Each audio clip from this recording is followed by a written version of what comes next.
All my family Okay. is from Eastern Kentucky. My parents and grandparents on both sides. Oh, So, nice. yeah. So they moved here post-war for jobs, pretty much. And then, so my parents, well, my mom was born in Kentucky. No, my mom was born in Xenia. My dad was born in Kentucky, but they still came back here, So we're Kentucky Ohioans. Yeah, we lived in Bowling Green, right outside of Bowling Green for 11 years. Oh, wow. Yeah, Oh, cool.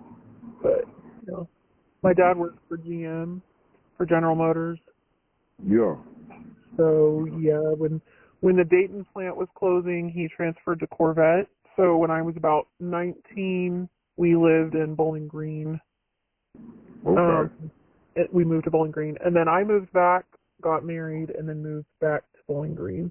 So I moved back to Ohio at 19, about 20, 21, and then went back to Bowling Green and lived there for 11 years. Okay. Oh, nice. So how do you guys meet? From same hometown or? So this is a Vineyard story, kinda. Jess Yeah. is friends with this girl, and she has fallen away, unfortunately. But she was saying that, hey, you two would be best friends.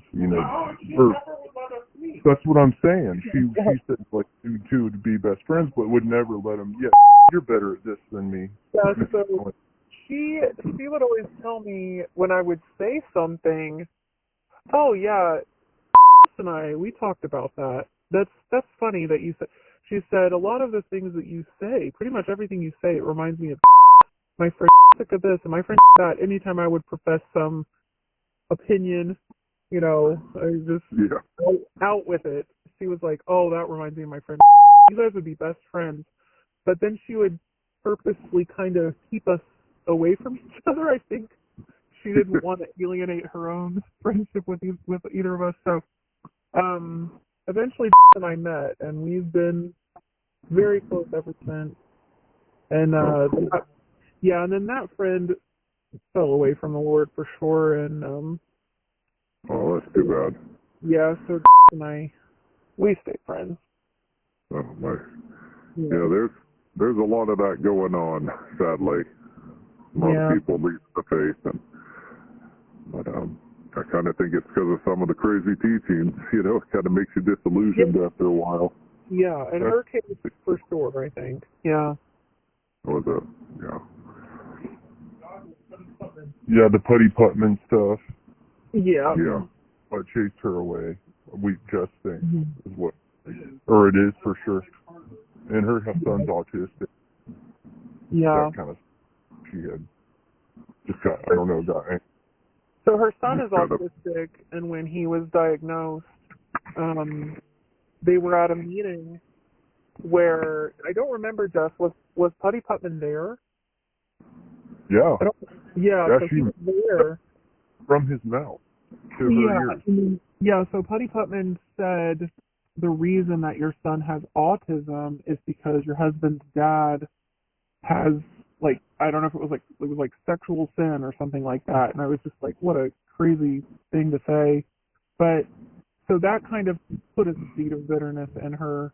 But she also had a lot of bitterness to begin with. But things happening like that within the Vineyard Church definitely set her on a course of turning away. Oh, that's too bad. Yeah. Yeah. Wilburst and Vineyard shenanigans. Yeah. If I'm being honest, I think I'm not sure that she ever was saved. I don't believe she was. It's not for me to say for sure, of course, but judging by her fruits, I think she may not have been. And so that didn't help, of course, No, it doesn't help. Oh, for sure. So did you go to a vineyard up in your area, or?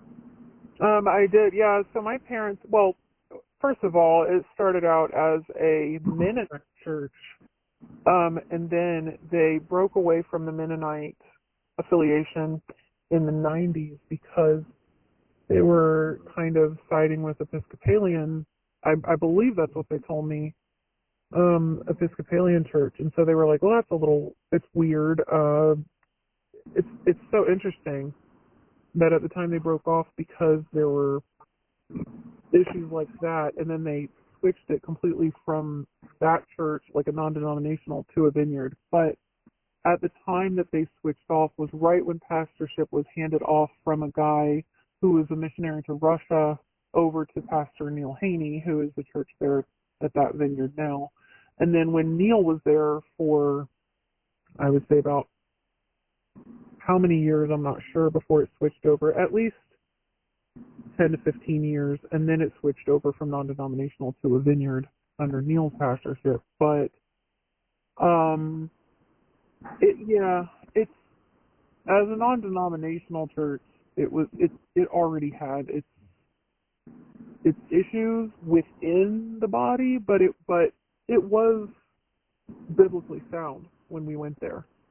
Now, when it switched over to Vineyard was when we moved to Kentucky. So I can't say, how all that went to begin with, but when I came back from Kentucky and moved back to Ohio and just went there because that was the only church I had known since I was 13, I noticed it started immediately when I came back from Kentucky, it started getting into the School of Supernatural.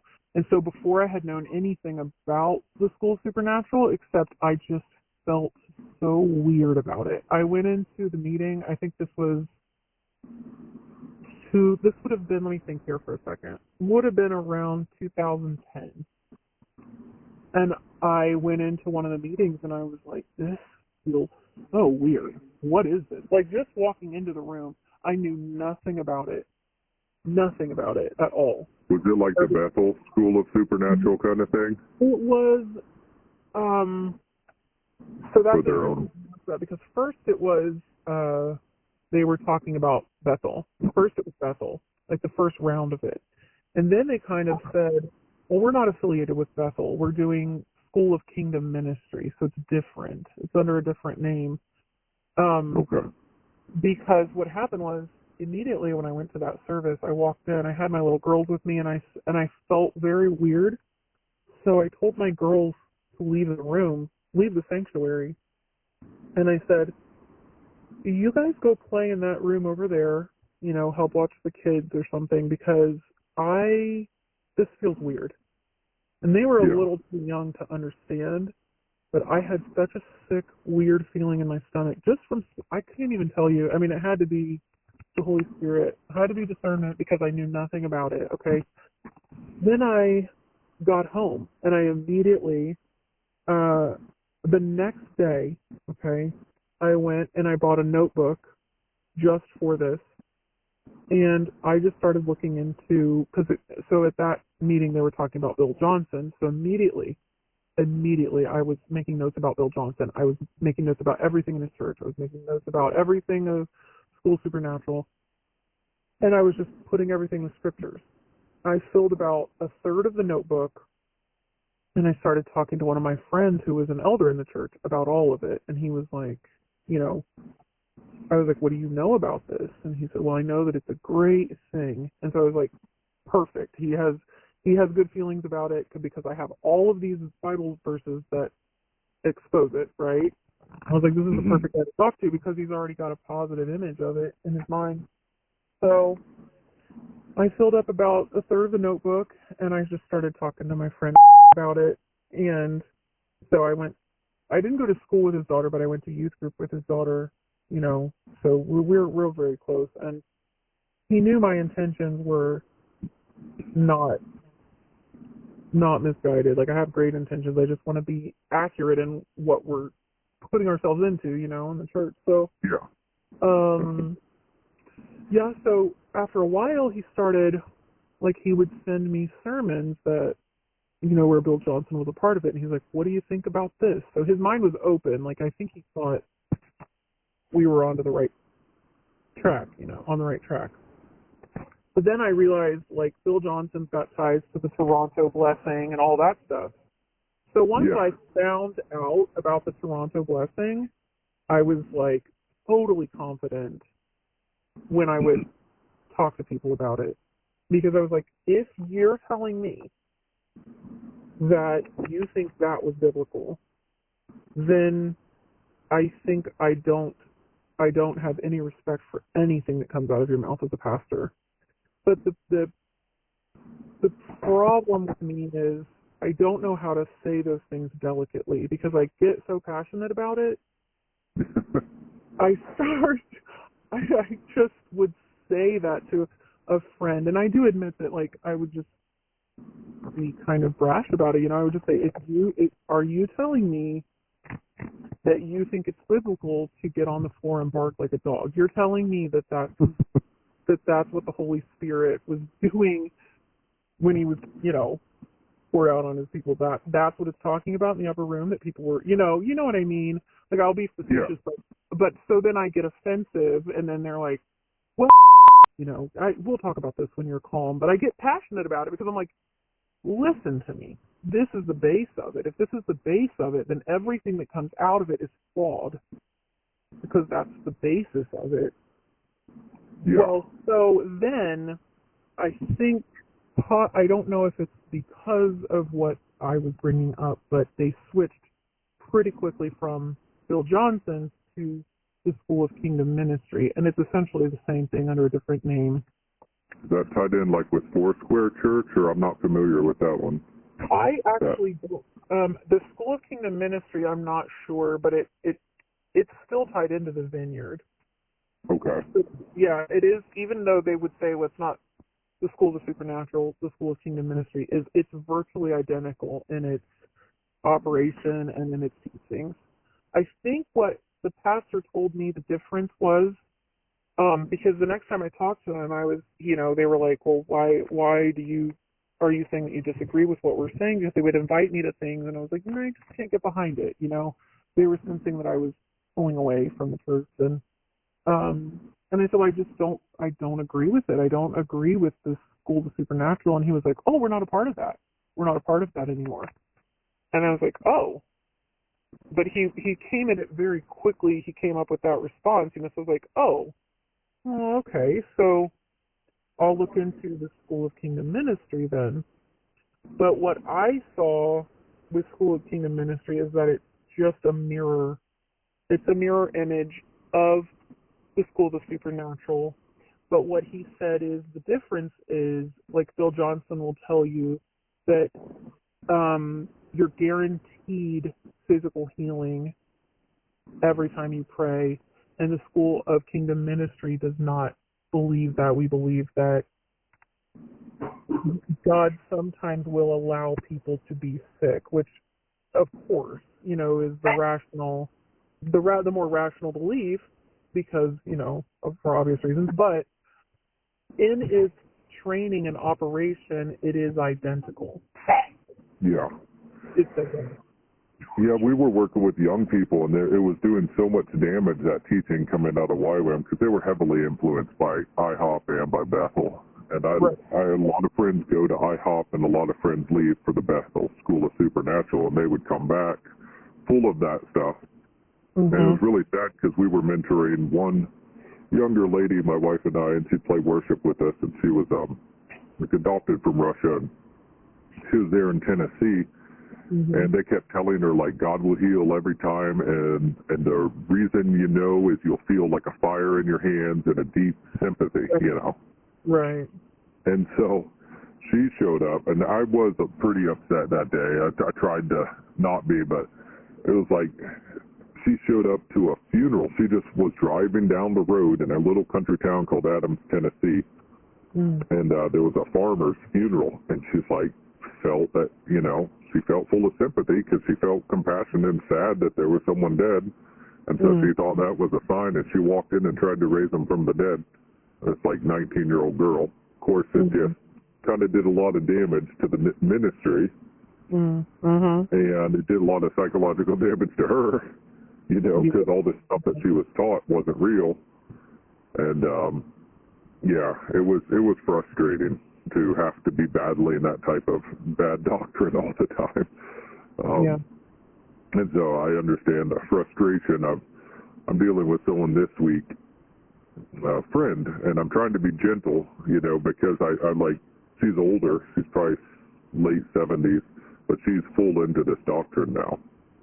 Yeah. And so I'm just like going through it a little bit at a time, and then I did snap a little bit, and I'm like, I'm tired of people being tricked by charlatans and jumping from one false person to the next. And so then she sent me several videos, like, you know, basically like I usually get, you're in danger of hell for, you know, not accepting the Lord's anointed and that kind of thing. Right. So I asked today straight up.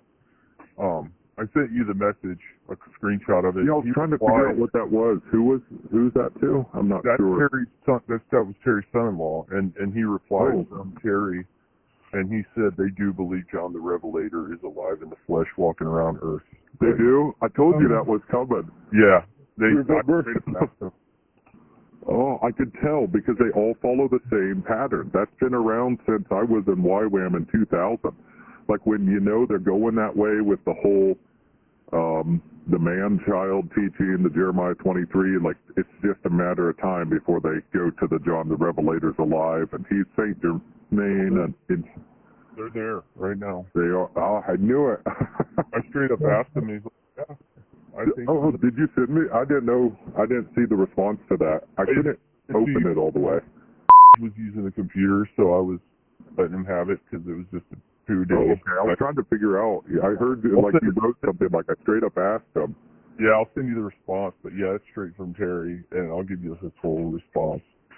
Yeah, sadly thinks that, you know, Terry's a man of God and anointed. She sent me stuff out of Jeremiah of how, you know, you have to listen to God's prophets. And so I wrote her back, and she, like, insinuated that I'm in danger of hell, you know. And so I'm like, you know, but I get that all the time when I'm going against this type of doctrine. Like, that's their first response. Like, you don't believe in Israel? You're in danger of hell. You don't believe in the fivefold, like, ministry with the ministering angels that you can beckon and summon at your will? You're in danger of hell. You know? She's been nicer now. I wrote her. I got a little frustrated. Probably shouldn't have. And then that verse came to mind about how we're supposed to gently instruct. And I was like, oh, I didn't do that when I sent her a response because I was just so frustrated. With the deception. Like, I'm not mad at her at all. I get super frustrated seeing people pulled into this over and over. I've spent 20 years in ministry off and on trying to save people from these doctrines. So, yeah, but did write me back, and I tried a different approach. I sent her an old teaching, what was her name? Jane Lead. She has almost the exact same teaching as Terry Bennett, but she's from like 1697. And so I sent her a bunch of her writings yesterday. I'm like, since I listened to all your videos, would you be willing to listen to mine? Just read through this and tell me. And she's like, oh, I do love you. You know, because I straight out asked her, I'm like, are you saying I'm in danger of hell? Like, that's what it sounds like, you know? And she's like, oh, no, I'm talking about other YouTube pastors. But she wasn't. Like, she just, when I confronted her on it, she just, you know, made it general, you know? But I love her. But she was all caught up in some other crazy stuff years ago. And in Elkton, right? When we were in you were doing the Red School in Elkton. Yeah, she was from Russellville, so she didn't go to the Elkton one because of the affair that was happening. I never met her. So, the affair between the pastors. I'm giving some background. Yeah. The pastor of this church was having an affair with this other lady, and they were hosting a Red School that and some other people were teaching. Okay. And I visited occasionally and have a fun witch story about the place.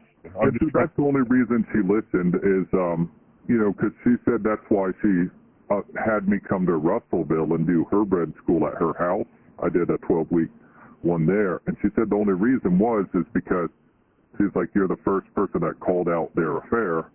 She's like, I have sat under a lot of people. She said, I guess Jeremiah Johnson or Josiah Johnson they came through. I think Patricia King came through, and she was like, and no one was calling them out on it, so I just didn't believe that any of them were prophetic, and it was a weird thing. So I told her, you know, I said, have you ever thought that maybe since you've been under all these false teachers, that maybe you're under another one? You know, I tried to say it gently, and she, like, sent me back this Terry Bennett, sent me back other people confirming Terry Bennett's message, and she kind of got a little upset, I think, at me suggesting it.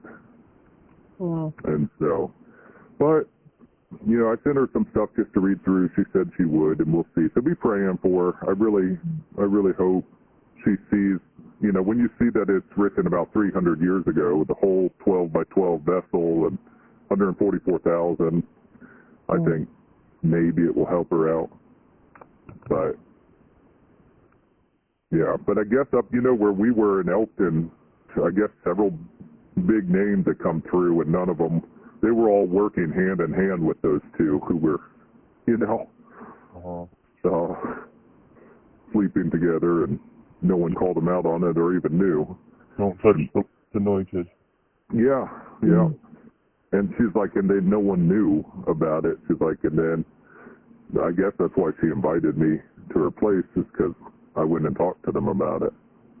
And then they ended up blowing up at me and getting really mad. People do when they're confronted with their sin. But I was pretty, you know, I don't know. I was recently, well, not very recently, but I was accused of in being in danger of, I don't know, I don't remember exactly what they were accusing me of being in danger of. Maybe not that I'm blaspheming the Holy Spirit, I think, because I said to one of my worship pastor friends that I've done worship with before, because I said something about not being comfortable doing a Hillsong song, and he said, why? And I told him that I didn't believe some of the doctrine that their songs are based in, and yeah, he said that I was in danger of blaspheming the Holy Spirit, because if Holy Spirit gave them those songs, then who am I? I get that one a lot. You're in danger of blasphemy. Yeah. Well, friend, I think it's best if you know, if you're ready to study it all, I said, call me back tomorrow evening. And I said, I will be ready. And he didn't call. Because, you know, I was like, if you really want to hash it all out over it, I will. Because I said, I have made notes, and I have a list of songs I will not sing. You know, but at that time is when I was still figuring out what I thought about it all, you know. And it was when Hillsong songs were being introduced to the worship thing, and I was like, ooh, I don't know, that sounds weird. Let me check that out first. And then I also, in that same book about the School of Supernatural, because I knew that Hillsong was related to Bill Johnson, I was like, and you know, all that stuff, so I was like, I'm gonna check those out too. And then I started looking into those songs, and I was like, oh my goodness, the whole thing. So yeah, it went along with it, and it was also at that same church. So yeah. I remember one time I went into the Sunday service around that same time, and it was when they were doing a School of Kingdom Ministry video on how to go out and evangelize, and my girls were sitting right there with me. I have 3 daughters that I had right in a row, so now my oldest is 21, and then my next is 19, and then the next girl is 17, and then my son is 12, and my youngest girl is 8. Well, sitting there with my older girls, and my boy was in the nursery, and it was just a random Sunday that I was, you know, it had been a while. I decided where I stand on all this, that I wanted to go back and see people that I loved, you know, and I've done my whole life. And so we went there, and they were doing a video on how to, like, the School of Kingdom Ministries little cute snippet of how to evangelize. And I just remember, like, my friend who's the pastor, he was super amped about, you know, because he was just threw everything into this stuff. And it was about how to go on the street and, you know, the classic grow out the pinkies thing, or grow out the feet, the same length, and that's all well and good. And I'm not saying God can't do that. Obviously, He can. But it was just that the whole premise of this was in an actual quote, we're going out to share the gospel, and it was doing the miracles. And I was like, my friend came up to me afterwards and said, what do you think of the video? And I said, I'm going to put it to you real. Did you know that someone can, and the whole video, I was waiting for the gospel to be preached, right? Repentance. Yeah. That's all I was waiting for. I leaned over to my daughter and I said, I'm waiting for one word. Do you know what the word is? And she said, is it repent? And I said, yep, that's the one word I'm looking for, repent. Yeah. And it was never said, obviously, right? So then afterwards, he's like, what did you think of the video? And I said, what did I think of it? I said, you're not going to like it. And he said, oh, Emily. And I said, I think that maybe you don't know that it's possible for someone to have the same length legs and pinkies that were grown out right in front of them and still go straight to hell. Yeah. Like, you can do those miracles, but if you do not present the gospel in its entirety, you've done nothing for them. Right. You've done nothing. And that happened to Jesus. Like, he drew the crowds with the miracles, but at that one point, I forget which gospel it is. It might be in Mark. But it almost, to me, when I read it, I think Jesus is like sad because he leaves where they were clamoring for the miracles and goes and preaches the good news. I use that exact portion of scripture when I talked to my friend Randy about it. I said, there's a point where he could have gone down and done it, but he was saying that's all they were craving, and he left. He didn't do anymore. Even though that was his prophesied ministry, was this healing, ministry, but it was only so that he could get at their hearts. And when he saw their hearts weren't receptive, it I think, made him really sad. And he packed up and went and shared the good news somewhere else because they didn't want the heart change. And it's, I don't know. I've seen, like and I, we've seen the miraculous, but it's few and far between, and it's when you're actually doing the real preaching, and it's not the focus, and it never should be. It's up to God if He wants to step in and do something sovereign, not us, and I think you're in a lot of danger when you're drumming this stuff up for deception and for false, teaching for sure. Yeah. I'm just still shocked that they actually sent you back and readily admitted that they do believe John's on the earth. Like, I knew it was going there, but I figured it'd be another year before they released that. Well, it already got kind of on Facebook, in the Facebook world. So, I Facebook a message, and it's this guy who had a compelling argument for John the Revelator being alive, but the problem was, because I went and checked the Bible verses, they truncate the verses, or they don't do the front and back of what's, before and after the verse they quote. Yeah. So it's totally out of context. And Jesus is like, so what's this to you? If I want John to live forever, so be it, And then it goes on to say, that's not going to happen, essentially. Yeah. But that's what they run with it, and they only tell you the part, and then they'll go and check their Bibles, and then there's this doctrine, is he one of the witnesses? I don't know. Did he get it is interesting that and this is not in the Bible, but if he survived a boiling in oil, that's definitely a miracle. Yeah, I'll give him that, but I don't think he's been like living in a cave like Indiana Jones in the Last Crusade, just as like this, immortal flesh suit. Like, it's like, did he get like a Enoch or Elijah moment where he got taken? I don't know, whatever, but that's not, the Bible doesn't say anything about him like chilling in a cave for 2,000 years. No. You would think the one who was all about love and directing and guiding the church wouldn't just disappear if he was living here, but he would be actively seeking the betterment of the believers, And that would be like a prison term for John. Like, that would be just totally cruel.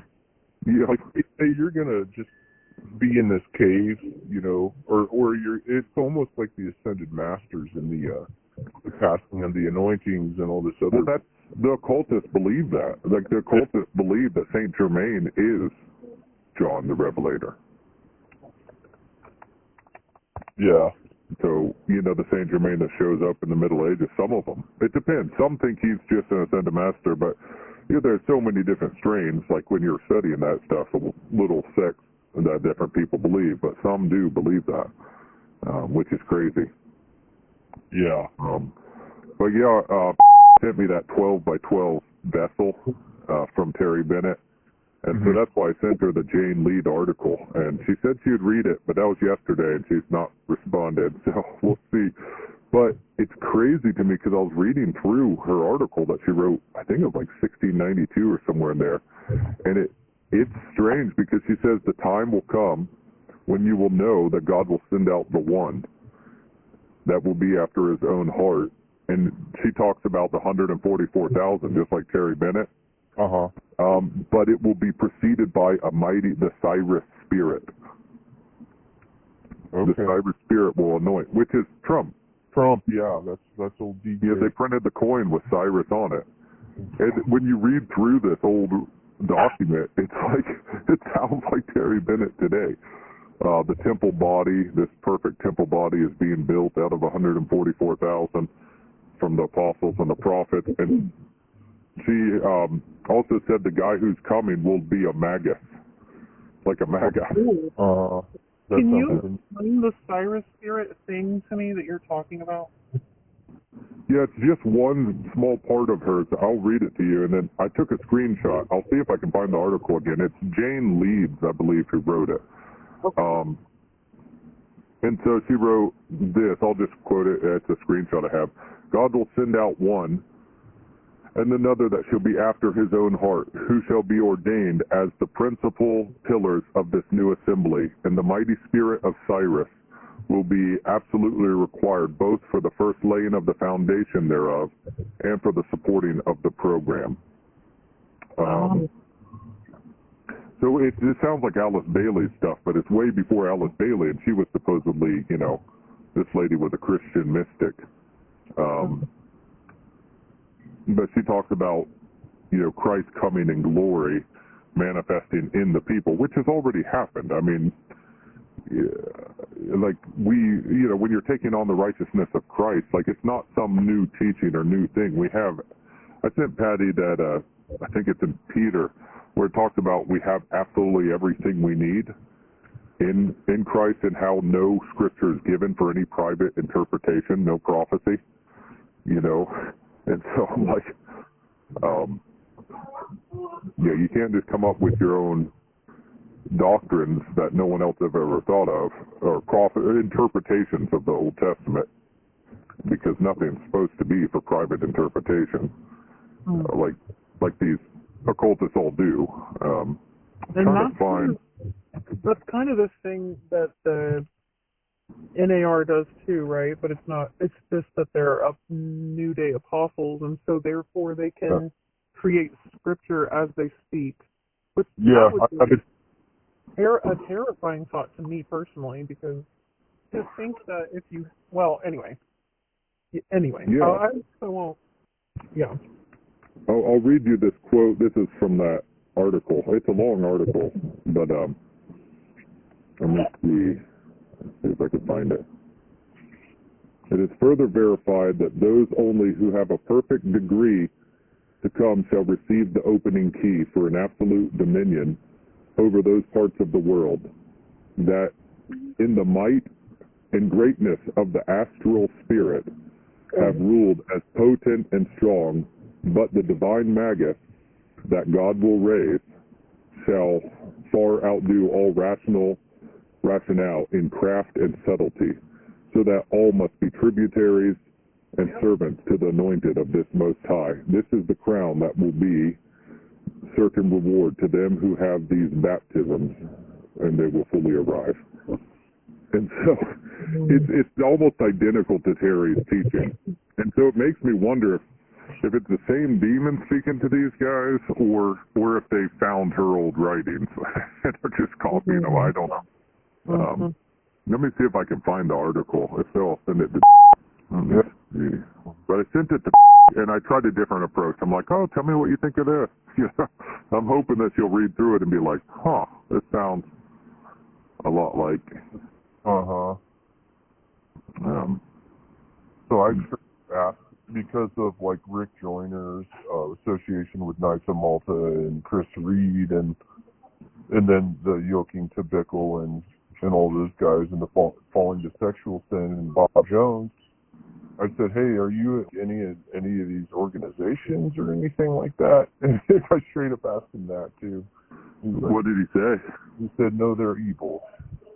But they all came from them. Like Titanic came from them. I know. It's weird. Oh, that other thing in that article that lady, Jane leads, she talks about the Seven Thunders, too. Oh, boy. I Wait, mean, it's from the 1600s? Yeah. Wow. There's nothing new on. I think it's 1600s. She might have published in the 1700s, but it's somewhere in that. I think I'm pretty sure it's from like 1693. Wow. Free America. Yeah, but, I think this is a copy. I don't know. There's different copies on the internet. I'll send you this one. Hopefully it's the right one. Okay. You can read through. Let me see. Do I send it to yours or? Either one's okay. Okay, it's just an article, so. Yeah, that's cool. I'm done with the flip phone. I'm now smartphone certified. Okay. Just got it. All right. Hopefully that goes through.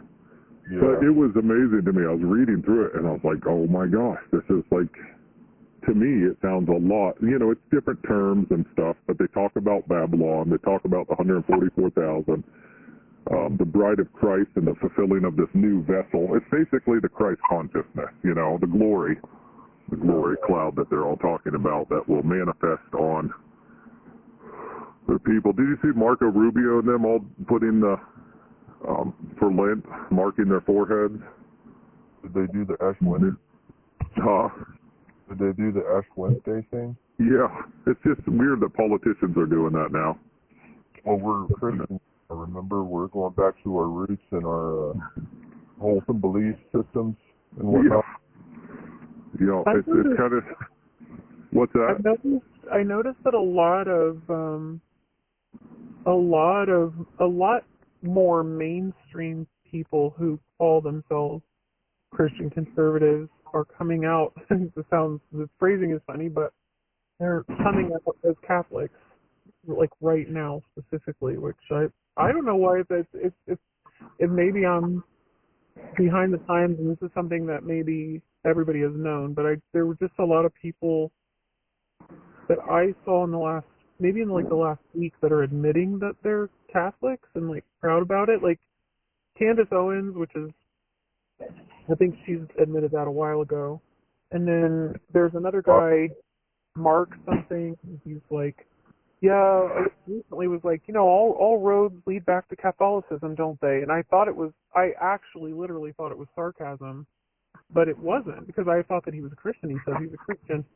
And then there's a Muslim. He's converted to Christianity, well, quote Christianity, and he's an apologetic for Islam. He does debates, and his name is Sam. I think it's Sam Sarsauer or something like that. And he's a Catholic. He's a Catholic now, and I mean, I guess he was, but I didn't know it. But he's proudly saying he's Catholic, and I was like, what in the world? And I just saw it all within the last week and a half or a couple weeks, and I was like, this is weird to me. Well, they had that Parker guy or Parson guy, I forget his name, who died in the motorcycle accident, but he's the one that helped bring all the churches back under Rome for the 500-year anniversary of Luther, and they claim that the deadly wound was healed, happened, it's probably like 8-9 years ago. Mm-hmm. Wait, say the name, just the name again? Yeah, I can't remember. It starts with a P. Is it Parker or Parson?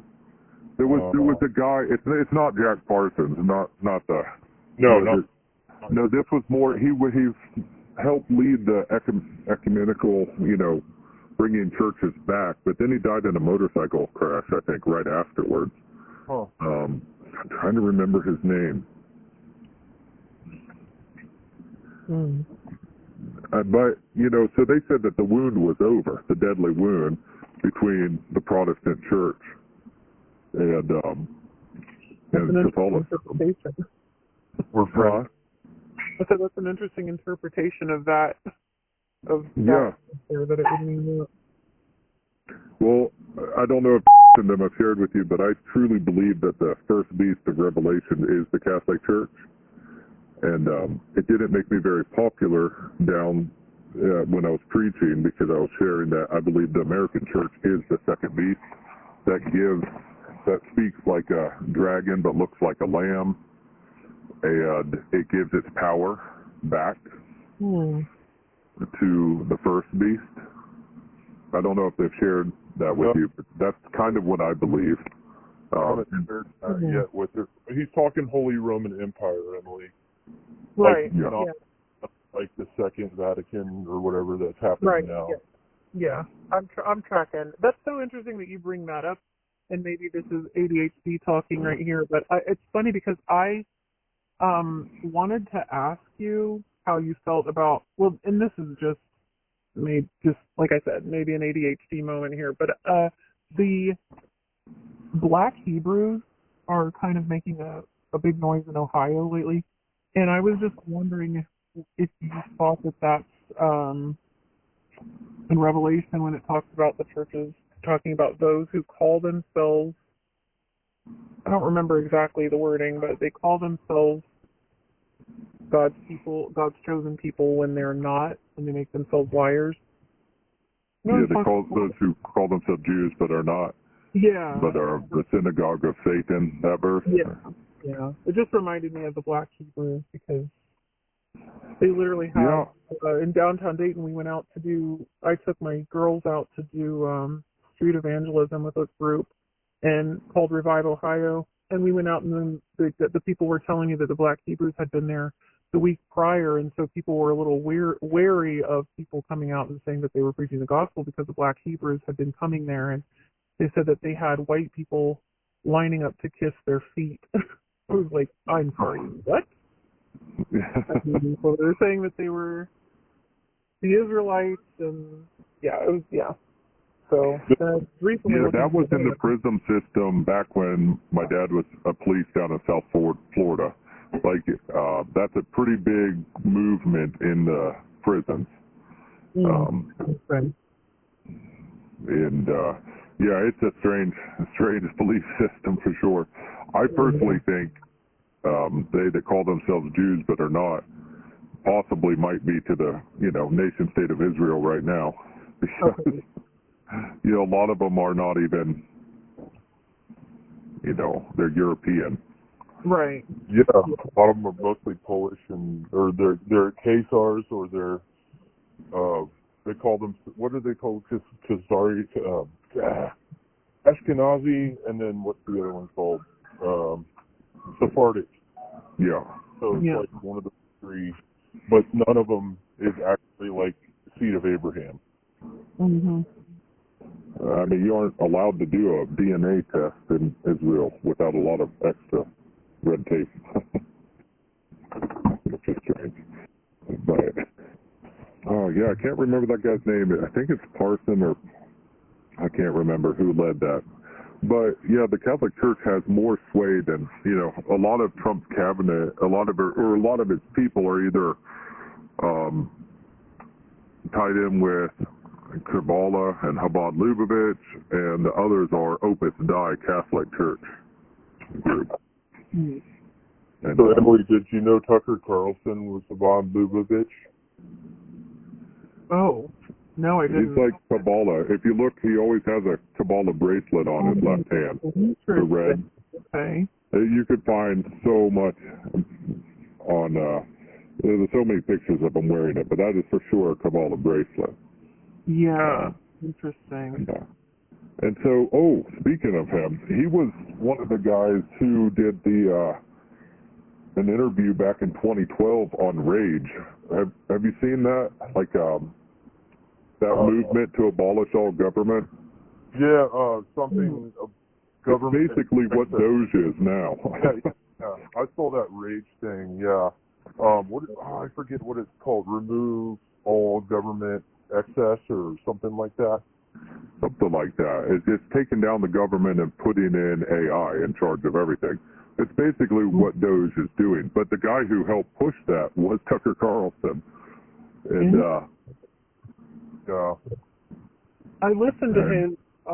I listened to a podcast that he did with Joe Rogan one night when my daughter and I were painting the restaurant, and so we listened to his entire podcast with Joe Rogan, and what I gathered from that, it sounded like he was definitely not professing to be a Christian. So I wasn't sure what he was, but he was saying that he believed that there was something that created everything, but he didn't know if it was aliens or what it was. That's what I heard. So the Kabbalah thing makes sense. He admits to demonic activity in his life. yeah, I saw that in the fall. He came out and talked about being attacked by a demon or something. Oh, yeah, that was in there too, yeah. And so there's definitely a hyping up of, like, spiritualism in America. And atheism is no longer the preferred religion or the popular religion. Now it's going to be, you got to believe in something, and we're all going to do the same thing, but it's going to be something. It's just the perfect setup. Yeah. It kind of reminds me of the old writings, you know, where they said that after the Third World War brought about between the Muslims and the Christians, that they'd bring out the pure light of Lucifer because they'd be tired of the Abrahamic religions warring. You know? And I think that's where we're at.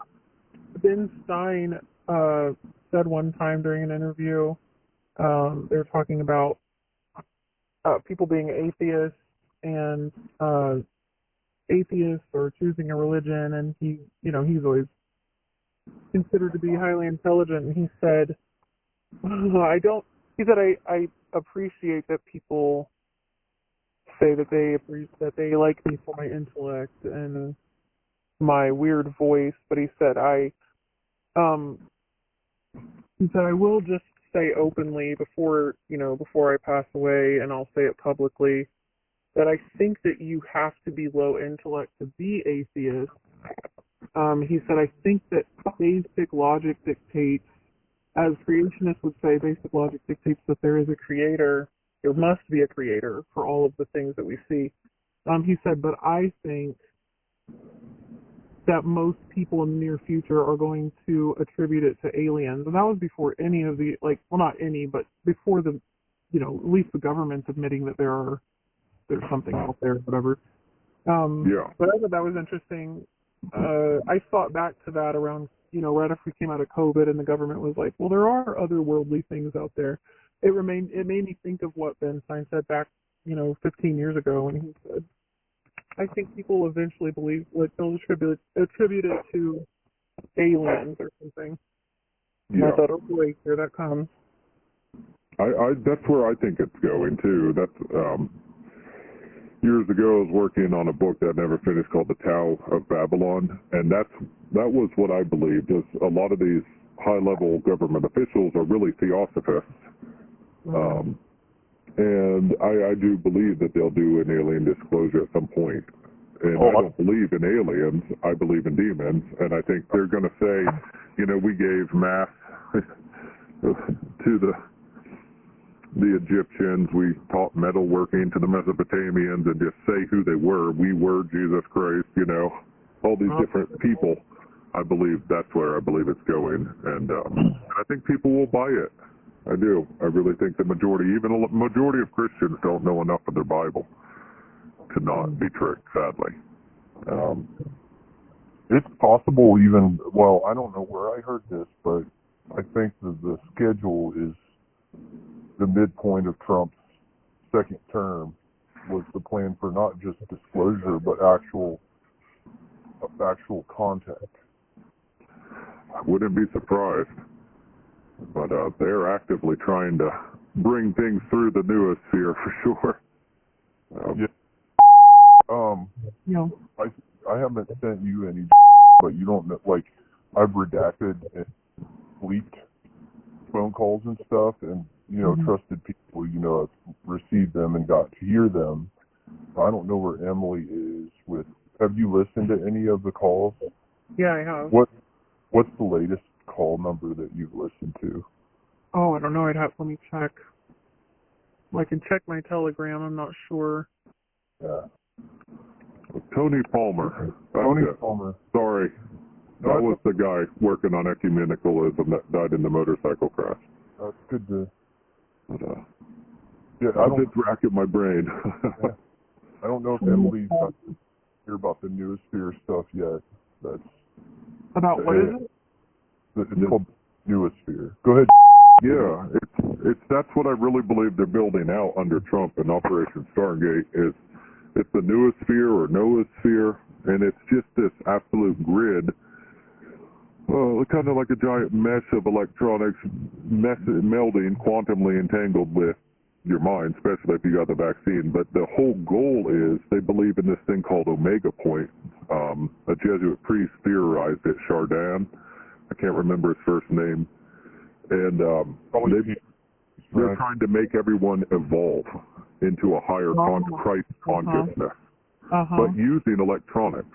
That's the whole goal, is to use electronics, your iPhone, tied in with the Noosphere, to create a global hive mind that will allow you to evolve to a higher place of love and enlightenment under the Christ consciousness. So people like Hubbard, you know, were behind that. She was very much a fan. But they also are the ones that believe that they're going to have to call 25% of the population who refuse to go along with the Christ consciousness because they're not loving, because they won't accept the evolution of man into this new stage. Right.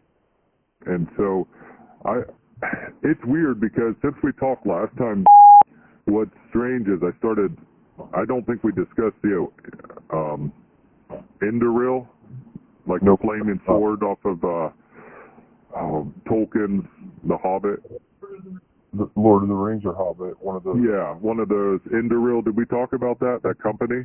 No, we have not. They just got a $22 billion contract under this administration. They took over Microsoft's old contract, and it's the guy's name is Luckey, Luckey. I can't remember his first name. It seems like it starts with a P also, but I think it's Palmer Luckey, but don't quote me if I think that's his name. But he's also one of those kind of, was raised in a super religious home, but like a Christian nationalist, but he's not really himself. But he's building out this giant, what does he call it, a lattice system, which to me sounds exactly like we were discussing with the Noosphere. Yeah. And so he's building you know how Trump's first administration, I remember our phone calls when they were talking about building a wall, and it was like his first 6 months, and I'm like, oh, he's going to build a wall, but it's not going to be literal. It's going to be a biometric wall. And it wasn't any, you know, I'm not, like, I wasn't foreseeing the future. It's just that Trump was saying that. Like he said, I will build a wall. It will be in the air. It will be on the sea. It will be on land. It will be a biometric data tracking system. Like that's his own mouth, his first 6 months on this first, you know, back in 2016. It's just no one was listening, but that's what he was saying. And so that's what he's done now, is he's hiring for $22 billion, partnering with the military to develop kind of like Oculus, like the Oculus glasses, but for military and for soldiers, that ties in with the data networking system where they see everything. So you'll be able to do VR like surveillance or deployment of ordnance or whatever. But he also has all kinds of surveillance towers and everything that he's going to be rolling out. He's trying to sell right now to them also. But he's also working with sounds like working with Peter Thiel. Yeah, he's actually was funded by Peter Thiel. Oh, okay, that'll do it. And so he's worth a ridiculous amount. He's a huge Trump supporter, Trump's first time out, and now he's getting the contracts this time in. And it's scary. Like, you should just check out his company, Induril. It has this amazing lattice network system with all kinds of towers and drones, and so it's that wall. Yep, it's the wall. I think he'll build it under this term. But he's also been selling drones and stuff to over to Zelensky. Oh. So he's going into the weapons manufacturing business. He's the designer of Oculus. That kid, he was a brilliant kid, but not a great person. But his sister married Gates. Remember, Gates is brought up on not Bill Gates, like Gaetz. Trump was trying to get him to run in place of Pam Bondi before her, and he was caught on sex trafficking and stuff. Yeah, it's Matt Gaetz. Matt Gaetz, thank you. Yeah, so Palmer Lucky's sister married Matt Gaetz. So, I mean, all of these people are super interconnected. Mm-hmm. Yeah, she's the wife, the newer wife of Matt Gaetz.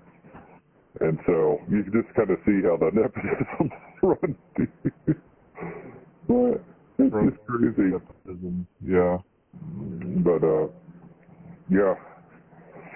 And so that's what I think. I think like Larry Silverstein and Lutnick are in partnership in a new building program where they're renting in, where is it, Philadelphia. And they're doing cancer research together, their companies.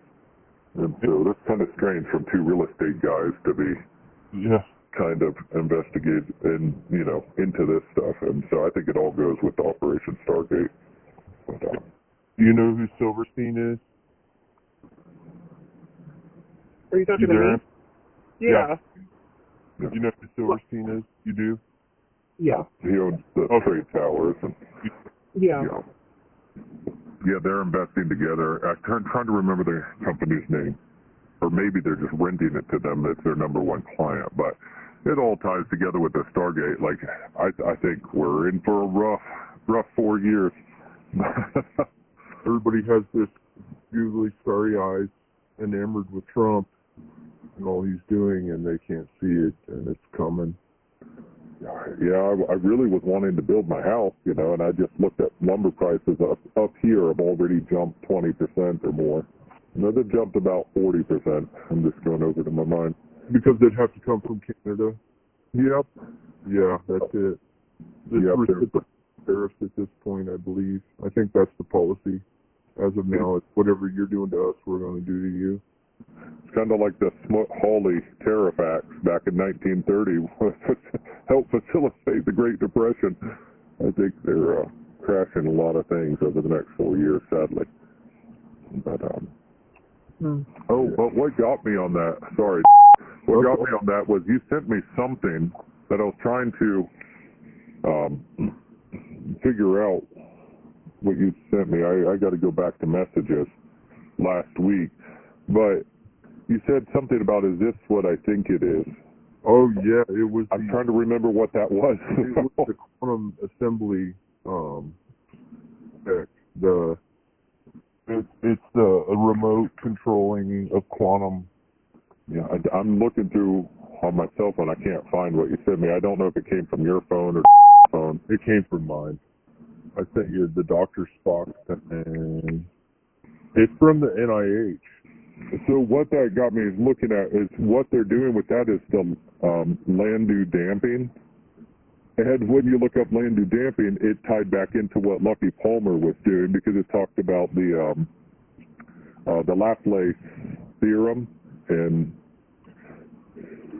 so they were using the Laplace theorem to get to what you had sent me, and that's why I found it interesting because I had been studying it from not what you sent me, but I've been studying Laplace theorem because that Palmer Luckey, who just got that $22 billion contract, he talks about Laplace a lot. Because like Pierre Laplace was a brilliant guy, but he came up with the Laplace theorem, but what he's known for also is called Laplace's demon. Oh boy. And so it's late 1800s. He was working with Maxwell's equation. And this is all the same time as like Michelson-Morley guys. Like they're all tied together, these guys. Yeah. But he came up with this belief that if you could collect enough data, it's called Laplace's demon, that if you could collect enough data, you could feed it to a demon and then predict the future. Yeah. But this is before they had computers or anything else, you know. Q. What's that? Of like Q that they were talking to, you know. Yeah. Electrically tunable and modulated perovskite quantum emitters via surface enhanced truncated surface enhanced Landau damping. So that's what got me, because the Landau damping goes along with Laplace's theorem. Yeah, Landau damping, and that it made me think, oh my gosh, they figured out how to tap. So, like, I know they're getting there. I think what that article, I could be wrong though. So here's the thing: I'm not great at calculus at all. Like, I'm not good at calculus. What good are you? And I'm just, I could do the other math. I took it in college, and it wasn't my thing. Same. So, what's that? Same.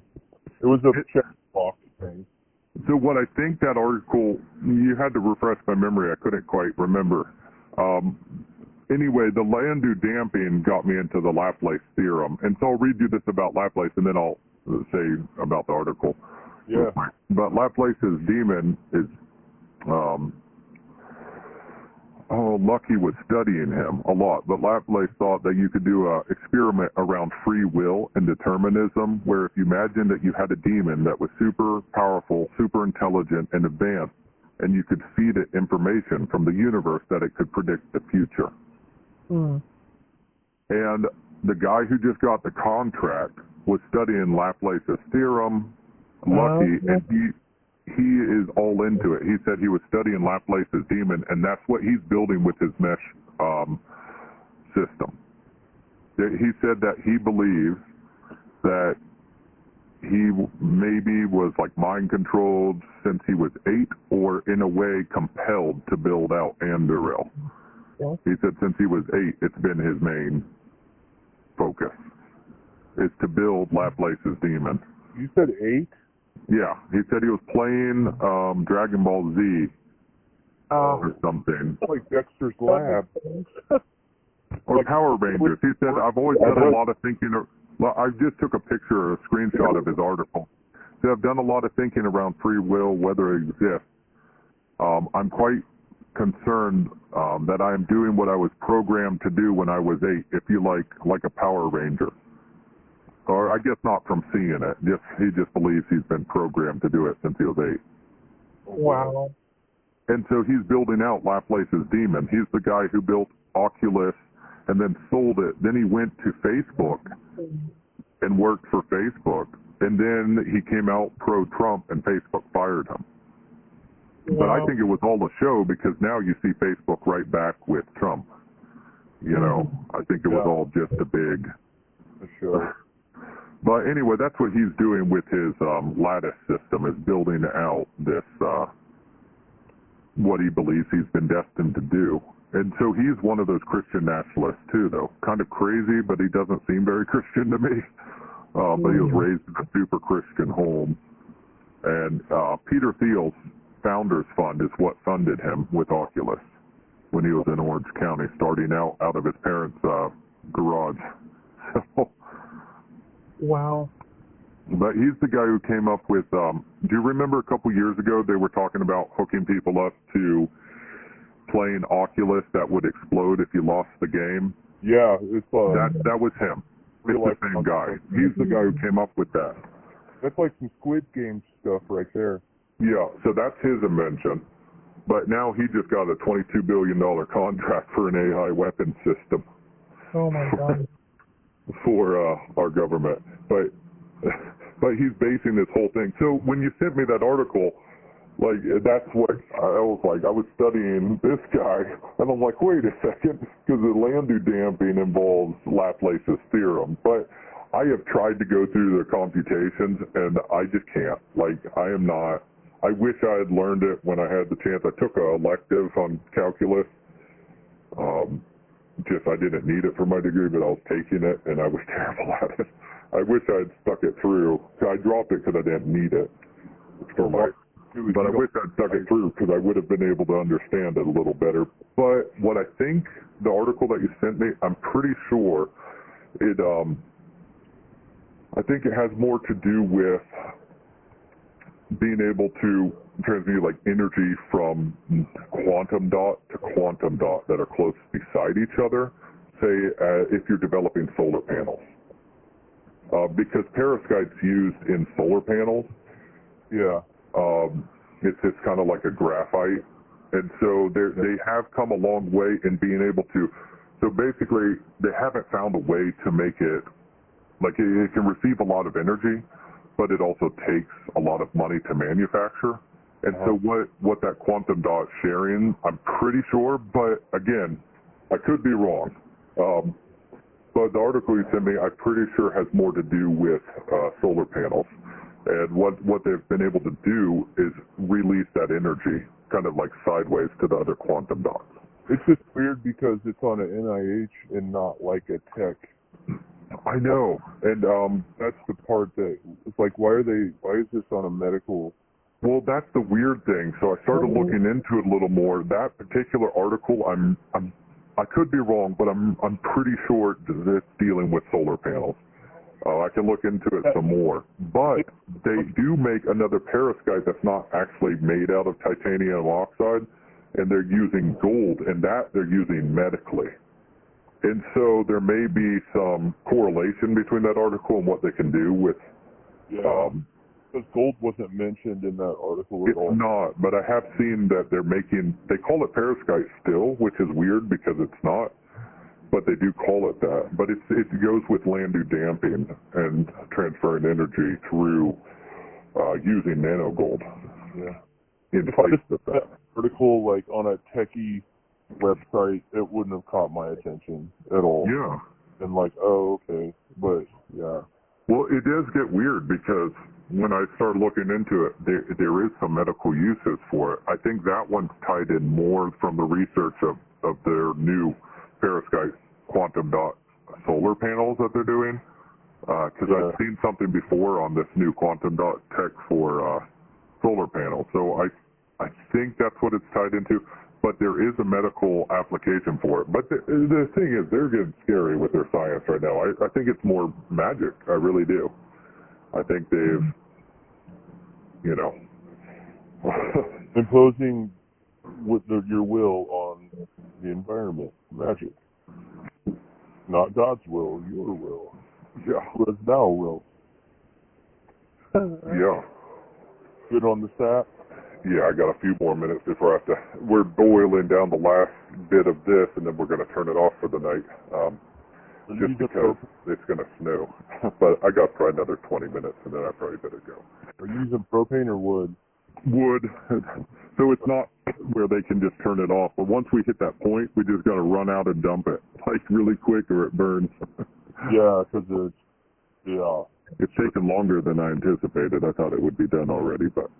How do you know when it's time? Like, what is like a viscosity or gravity? We have a hydrometer, and we do little samples out of it constantly. When it gets gravity, then are you using a refractor or are you using like the aquarium ones? I don't know. It's just I bought it from a maple syrup place. Okay. It's made just for syrup. I'm sure it's the same thing or whatever. Yeah. It looks similar to like an alcohol one, like testing the alcohol level, but I know what you're talking about. But I don't know if it is the same or not. But yeah. I want to hear about, we don't have to talk about personal stuff, but I'm like very curious about I never realized your grandpa was so high in masonry. Oh, yeah.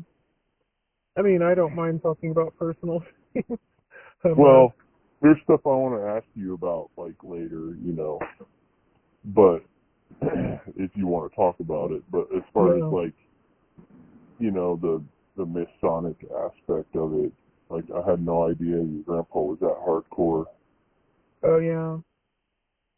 And sorry for your loss, by the way. Yeah. Go ahead. Oh, you said they kept the Masons away from the funeral, so that's good. Yeah. My mom and I, we've always done our what people would call conspiratorial studies together, she and I, and my dad, although my dad's a very sweet person, he tends toward narcissism. So my mom and I kind of used it as an outlet to, you know, be closer, and she hasn't always had a lot of friends, so she and I would always do our little Bible studies together, and we would always go down the garden path, so to speak, and go into all kinds of things. So she and I were studying about Freemasonry, I think solely based on the fact that my mom just knew that it was wrong. She felt that it was wrong, and then she tried to study it on her own, but my dad would always kind of shut it down, you know. And I think just based on the fact that he didn't want to be, you know, he didn't want accountability, if I'm being honest. So, so my mom and I started studying Freemasonry about 18 years ago, and we are we try to be very organized, and we base it on scriptures and, like, you know, things like that. So we did this study, just she and I sitting down, and then, so it would be different weeks. We would talk about, we were like studying the Club of Rome back then, and like who the members were, and looking at their each individual lives. We would do like the weirdest studies, just for two moms. So do you think it's really weird how it's happening right now? Oh my gosh, it's crazy, isn't it? And you know, back then, 20 years ago, Republicans are cheering for it. I know. It's insane. And also, 20 years ago, nobody knew who George Soros was. Nobody. But we knew George Soros, Oliver Stone. We knew everybody, except, you know, the younger. Is Oliver Stone a Mason, or? He was in the Club of Rome 18 years ago. Yeah, and he's tied in with the cult quite a bit with it. Absolutely. What's that? Yeah, absolutely, and he's close with Silverstein and was in on the 9/11 thing. He's a part of all that stuff. Yep. But anyway, so our studies were like that, you know, and it's just my mom and me. It's just, you know, we'd sit down with coffee and a Bible, and she had a notebook and I had a notebook, which is also kind of what led into me being the way I was about the Bethel thing, because I didn't know anything about it. And I'm like, well, we have the internet these days, you know, and I'm about to find out. But that's how we approached everything. So we would just take like a month, and we would just deep dive into the weirdest topics, and then figure out what we believed, you know, what do we think about this? So we were studying harp back then too. We were studying harp way back in the days, and Bluebeam and all that. It was all about 18 years ago. And so we did this study on Freemasonry because we kind of ran out of things, you know. We were like, well, we already know about the Club of Rome. We already know. I was like, we have enough weird things. We went on this. We learned how to talk to Catholics because my husband is a Christian, converted from Catholicism, but I'm not like regular mainstream. Not American Catholicism, like militant Roman Catholicism. His sister's a nun. So we went on a study about, you know, all of that stuff.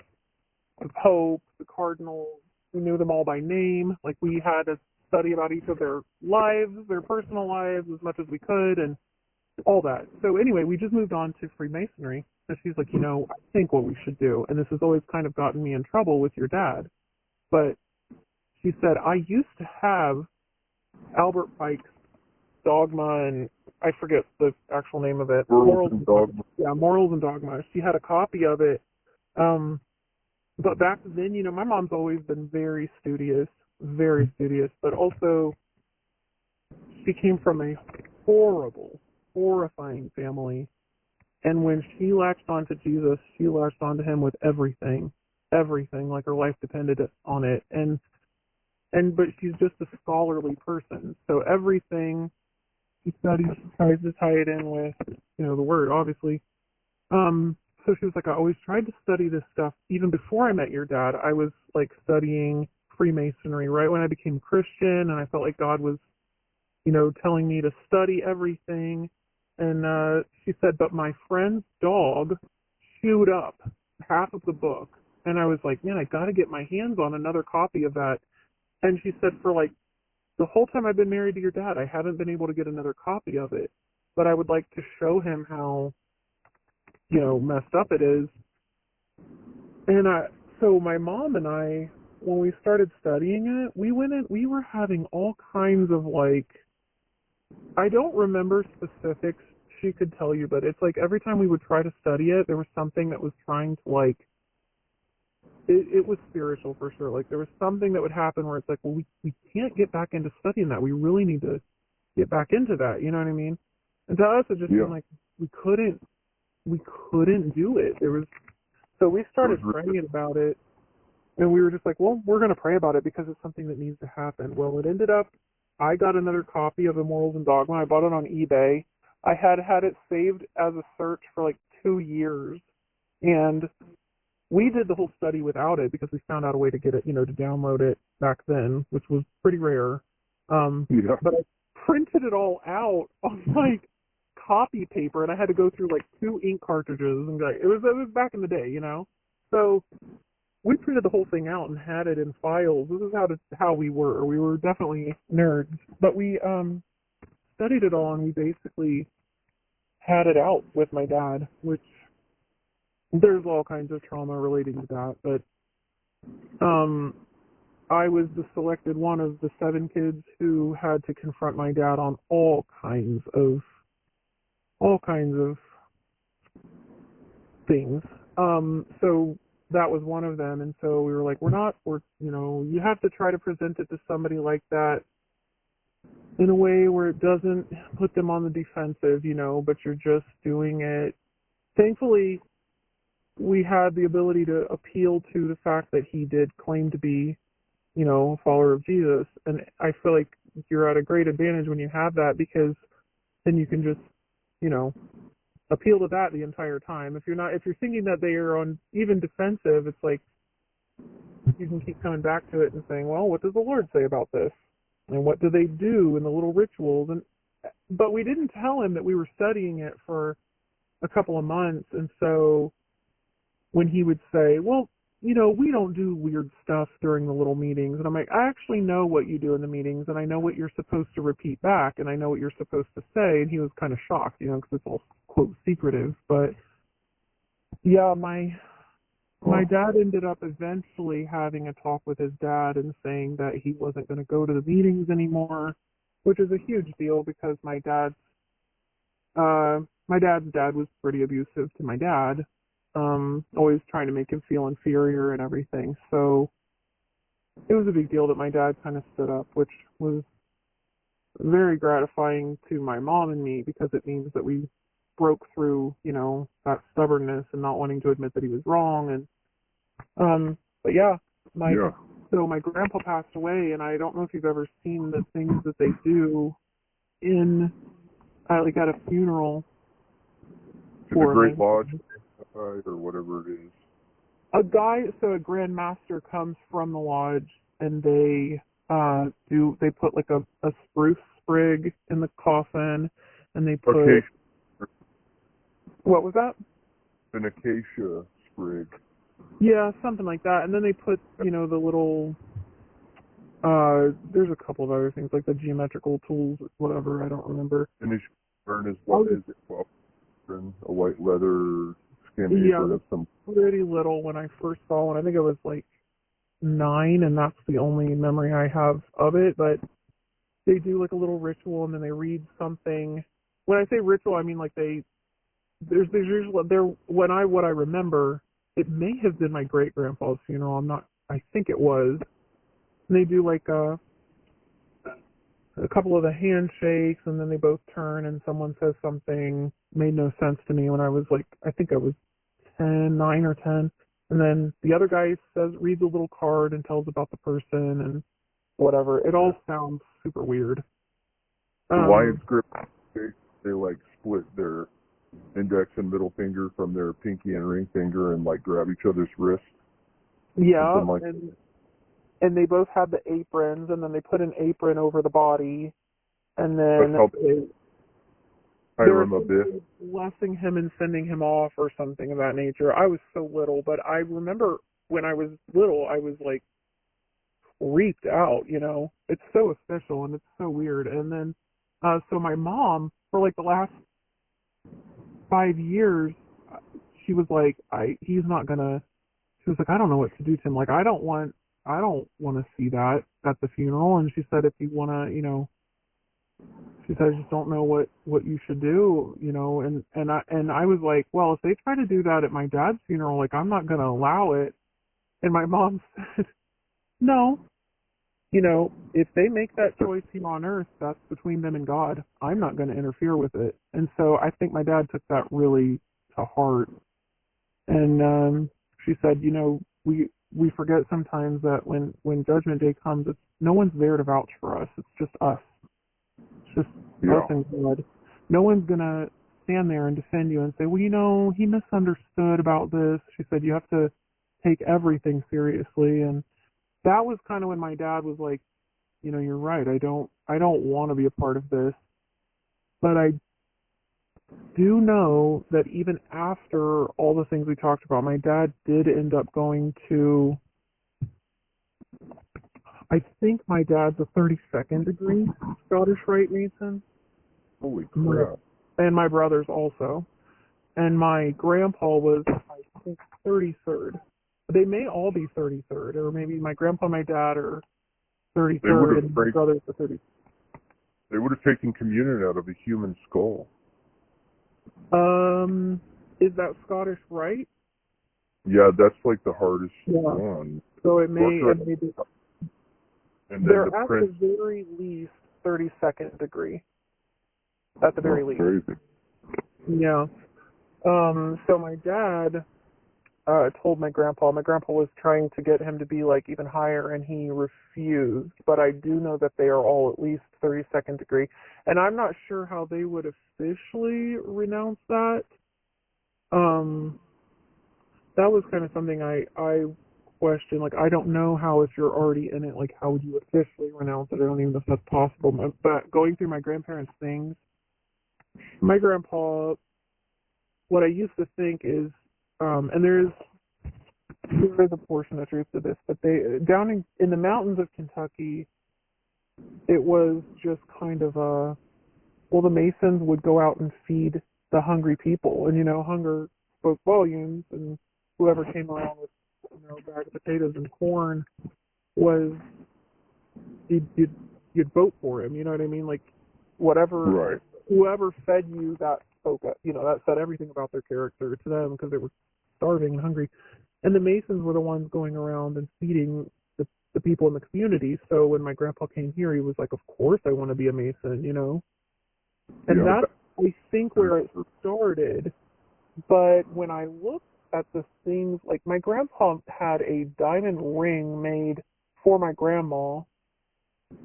He even paid for her to, like, have membership in the female Masons, and gave her a diamond ring with the diamond from her mother's wedding ring as a masonry ring. And I found that in their possessions, and it's like, it's weird. And I don't know how. So my parents did refuse to let the Masons come in and do anything with my grandpa's, you know, at his funeral.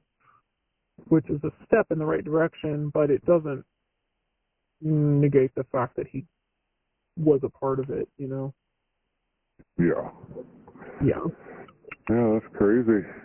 Yeah, it's amazing how much sway they really do have. But in Alabama, it was like that. There were tons of people in the Southern Baptist churches in lower level Masons.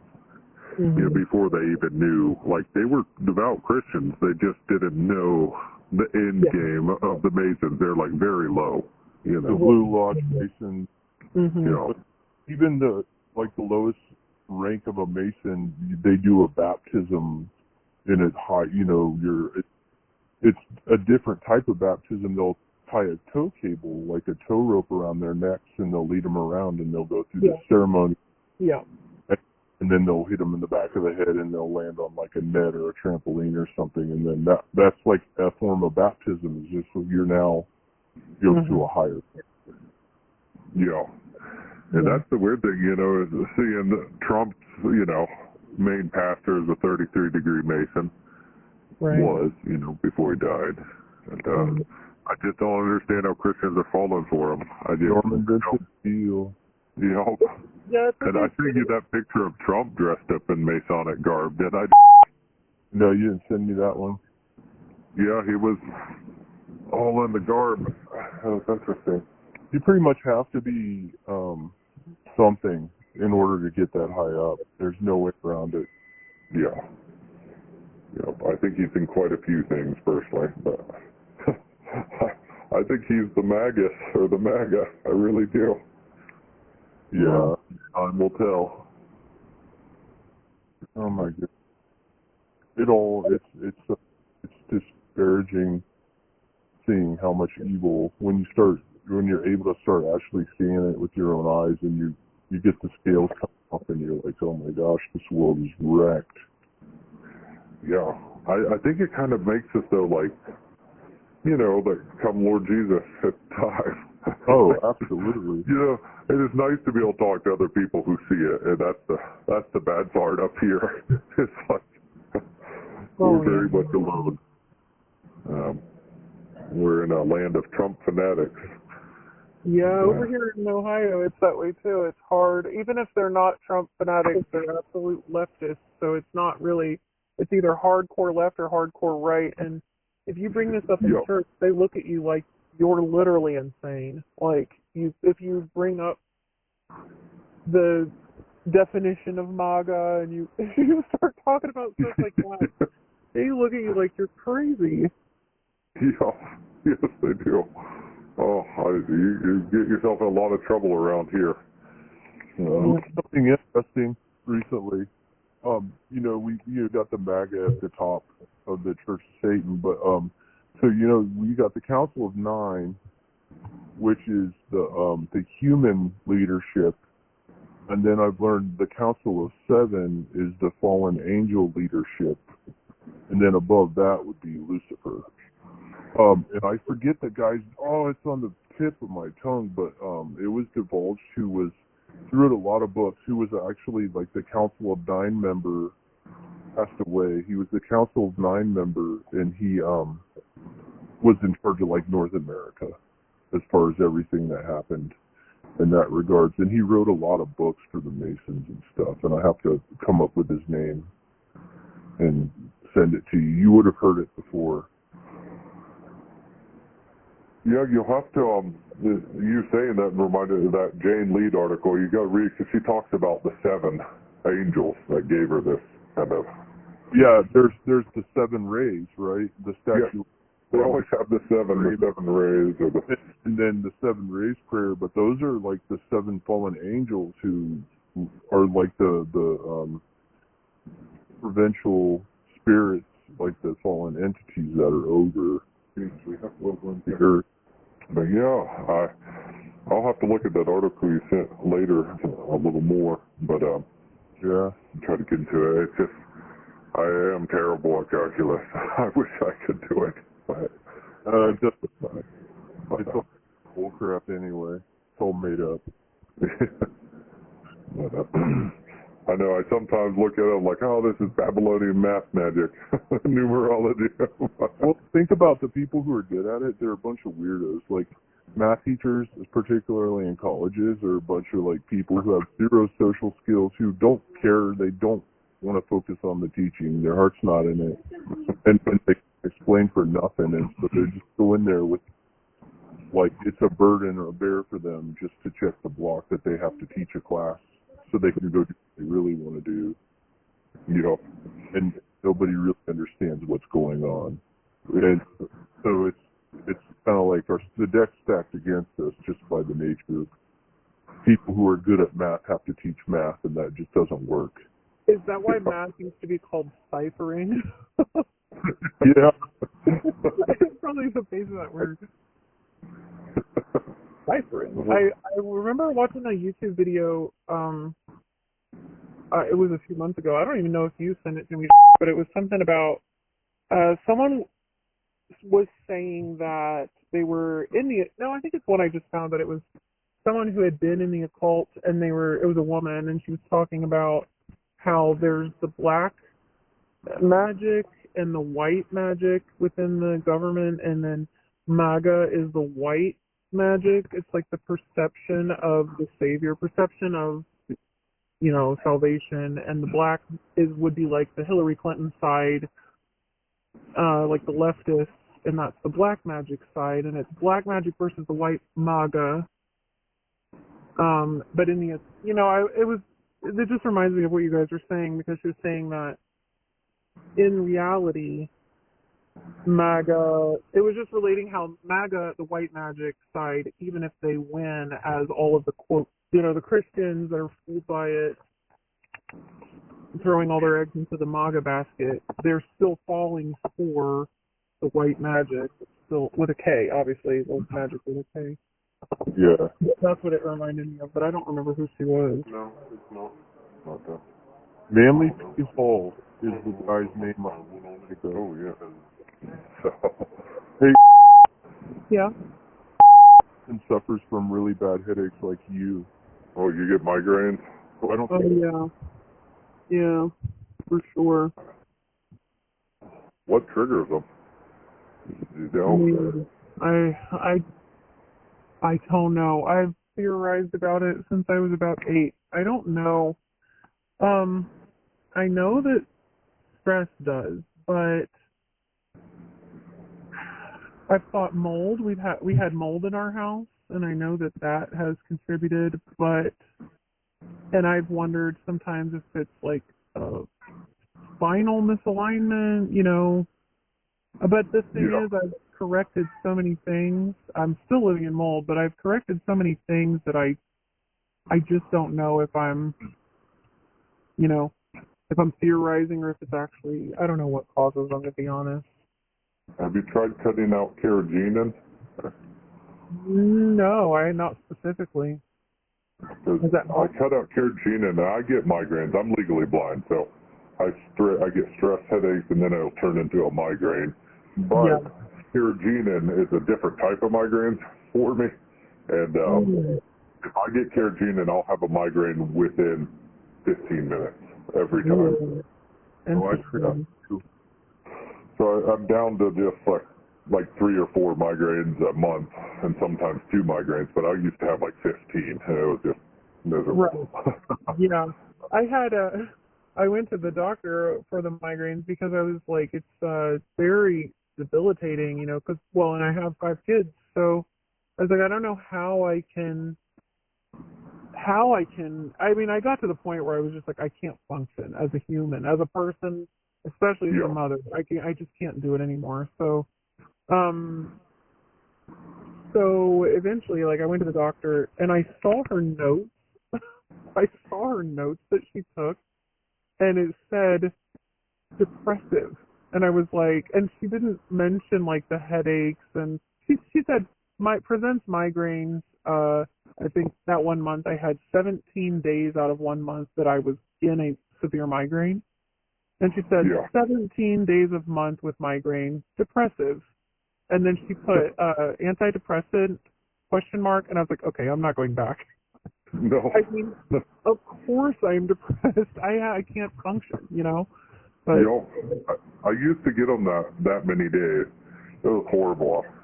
And then I lived on pain meds until my stomach was bleeding, and then I two things. I cut out carrageenan, and the other thing was I started taking chromium picolate. yeah, and that makes a difference. Another thing that did make a difference for me was magnesium.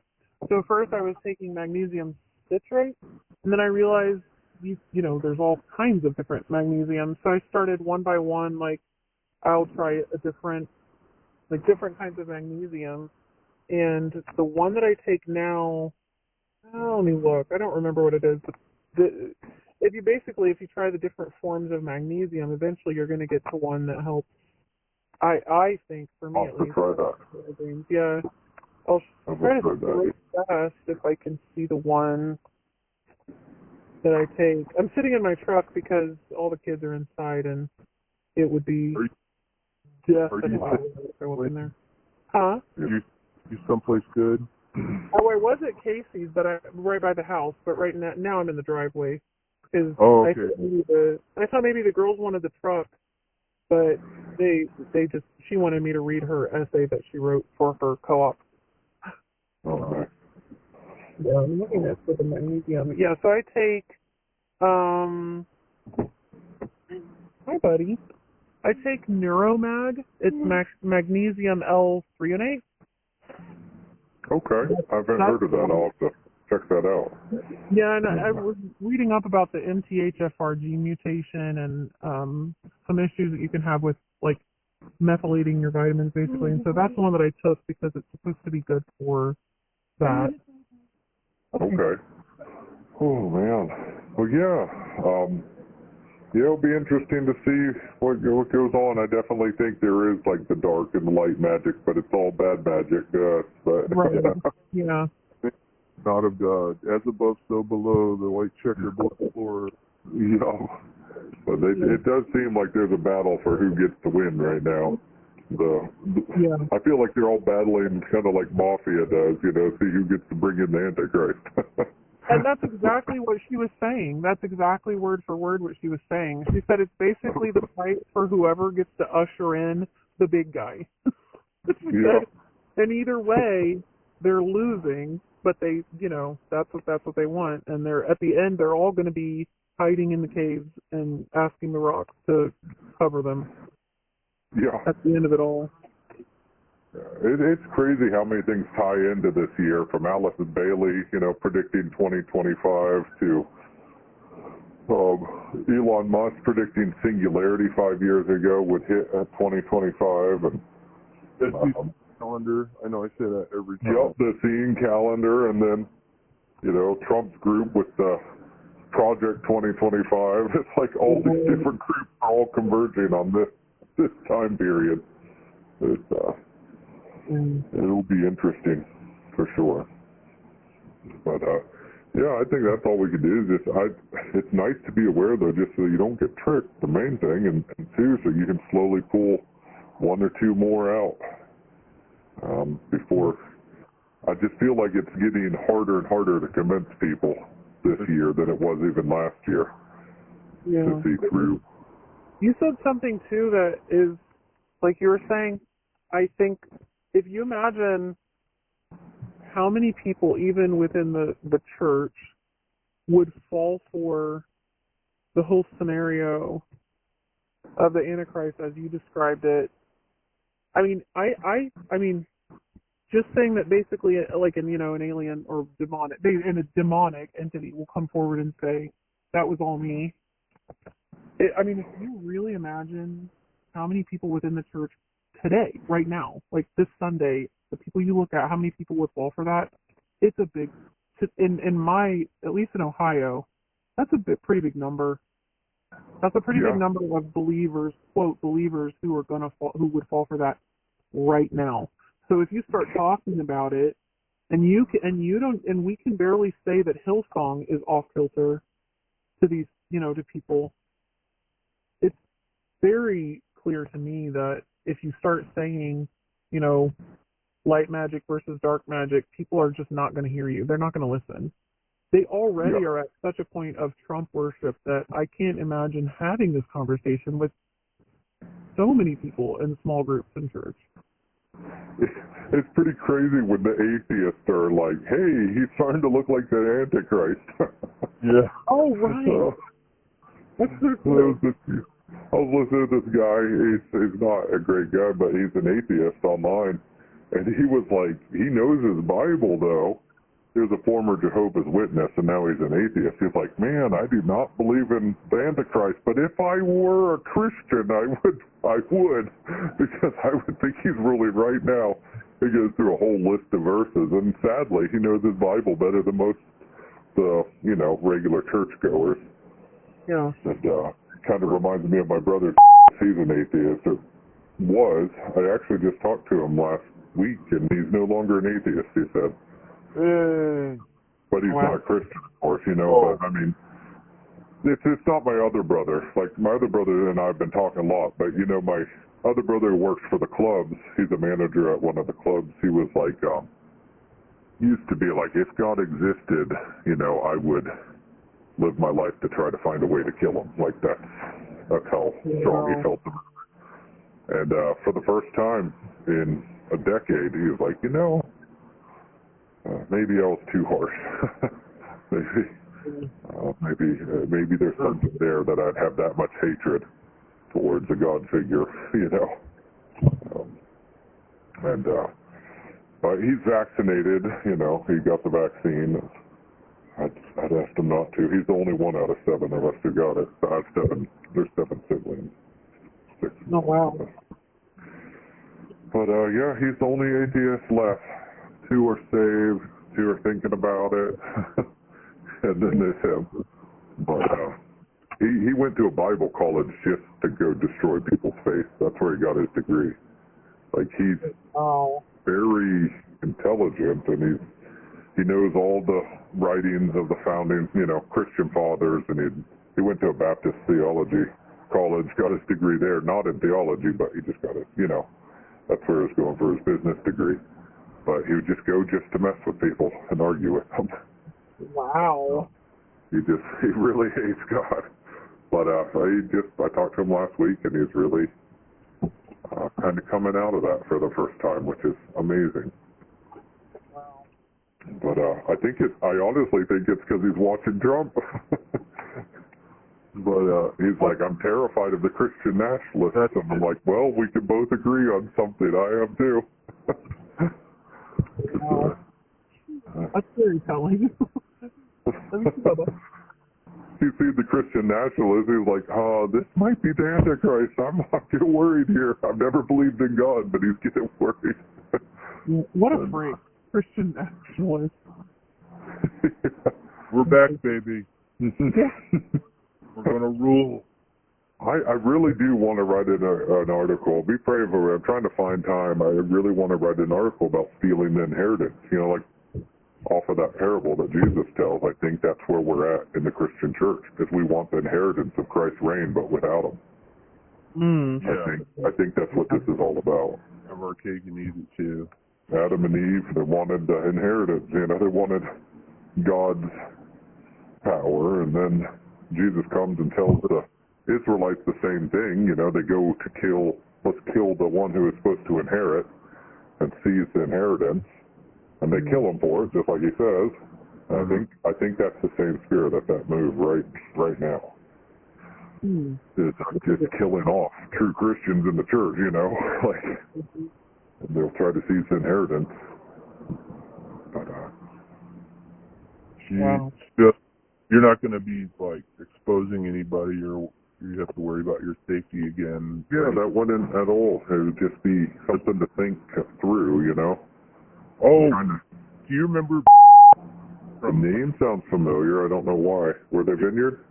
They were Vineyard, but then they had a falling out with they turned Torah observant. Tried to get and tried to get the Vineyard to celebrate the feast, and then wasn't having it, and basically kicked them out of the church.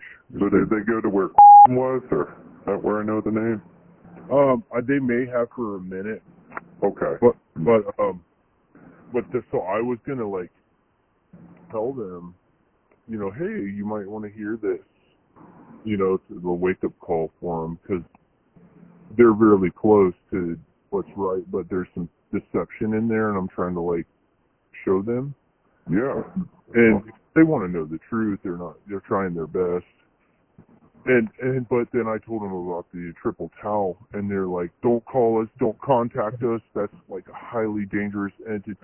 You know what I mean? Like, they were petrified. It was like they were afraid for their lives. They said, don't call, do not call, all caps.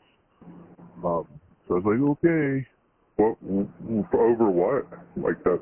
The triple tau. I told them you were writing a book called The Triple Tau, and things were getting rough on you from that, and that there was the poisoning event, this other stuff, and they're like, then went and said how studying the triple tau and is like so dangerous and infiltrated religion and government, and like, do not call all caps, better safe than sorry. And they kind of misunderstood me at first and thought you came out of that. But I was like, no, he was just writing an expose and then had to stop because his life was in danger. And then they're still, don't call, no contact. I was like, okay. Oh, man. I don't want you to be in danger, you know. But most of the stuff's already like... Most of it's coming out now. I think it's too late to stop. If I'd published 9 years ago, maybe more people would have woke up. I kind of go back and forth, like feeling a little bad about it. But then it's like, there was only a few people that were listening anyway. And if we could just connect them to the Holy Spirit, I don't think that's been my focus. If I can just get people close to the Holy Spirit and looking for the fruits and not the giftings, if we could get people to that, they won't be deceived. But I truly believe, beyond a shadow of a doubt now, that with these lattice systems that Indural's building out with quantum computing and Stargate, I think they're going to quantumly entangle with the minds of men, their neural dust. And I think that no weapon formed against us can prosper. But it's kind of like years and years ago, I'd shared with you before how I used to kind of do a little bit of that magic before I was really a Christian. And it only worked on people that were non-thinking. Like if they were just sitting there daydreaming. If someone was sitting and doing a math problem, you can't make it work. And I truly believe that's what God's talking about with the mind of Christ.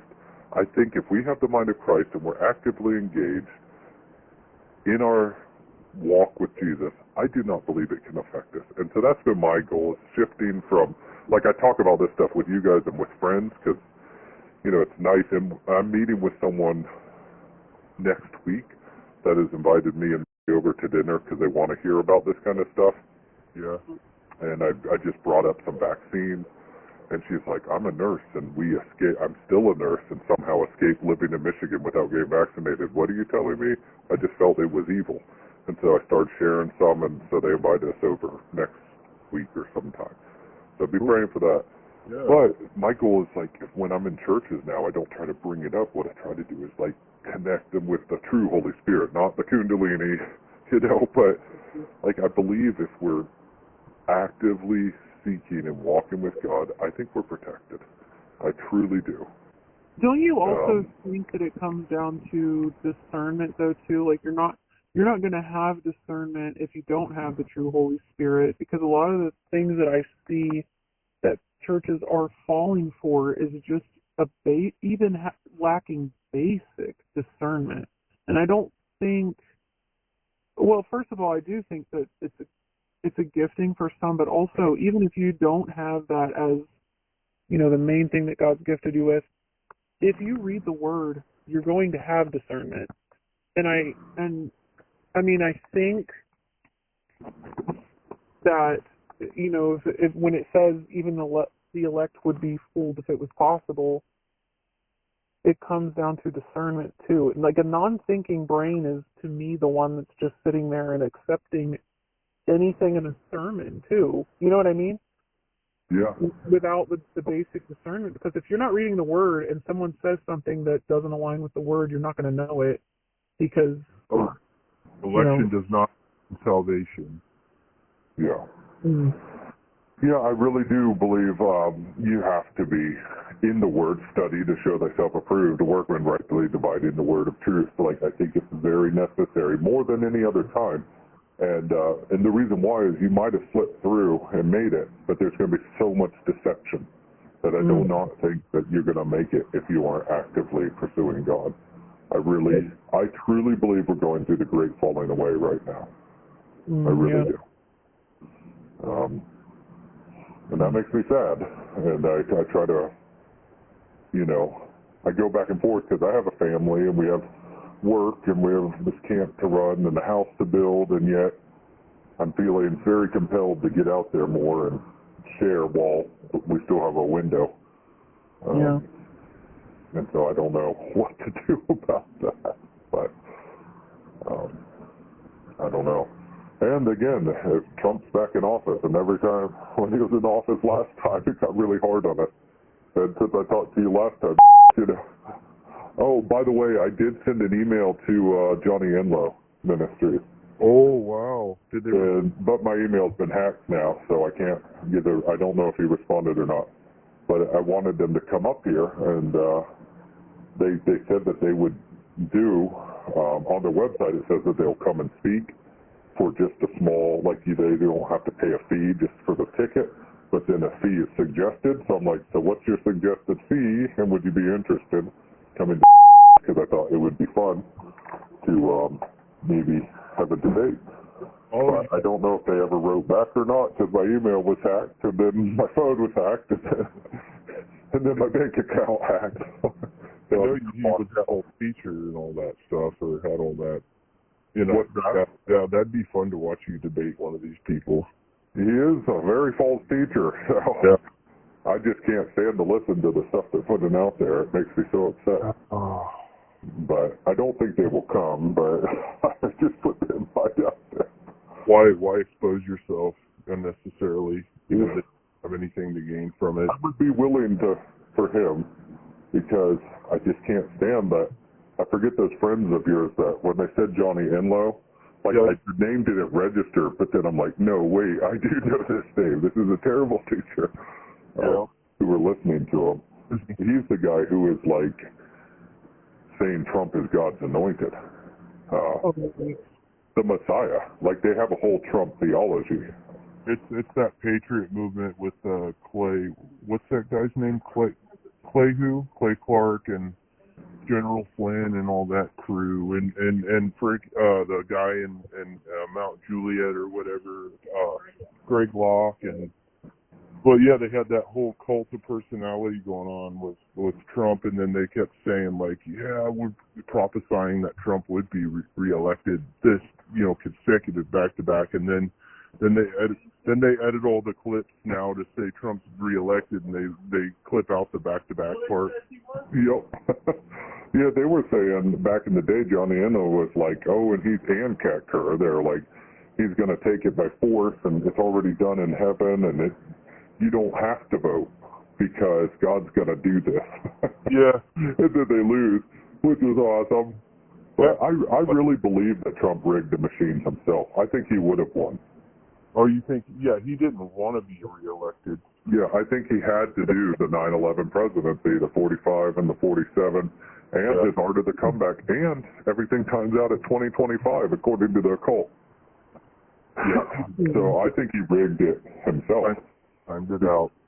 Because, I mean, the billboards in 2020 for Biden, when you're driving from Virginia back to Alabama, the billboards for Biden were like, what is it?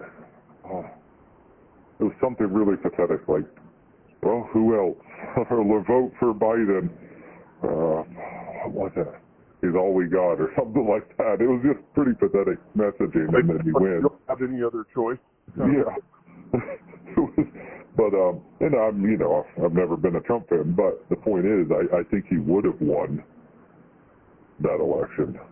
I don't think Biden got that many an all-time record-breaking votes, Oh, for sure. I've never heard anybody say that, but it does make sense to me because even though Trump said a few things about, well, it was stolen, he did not seem upset about it as he would have been if it was any other scenario. You know what I mean? Yeah. He doesn't seem like he was very upset about it. I truly believe he rigged it that way and then played a show. He's a showman.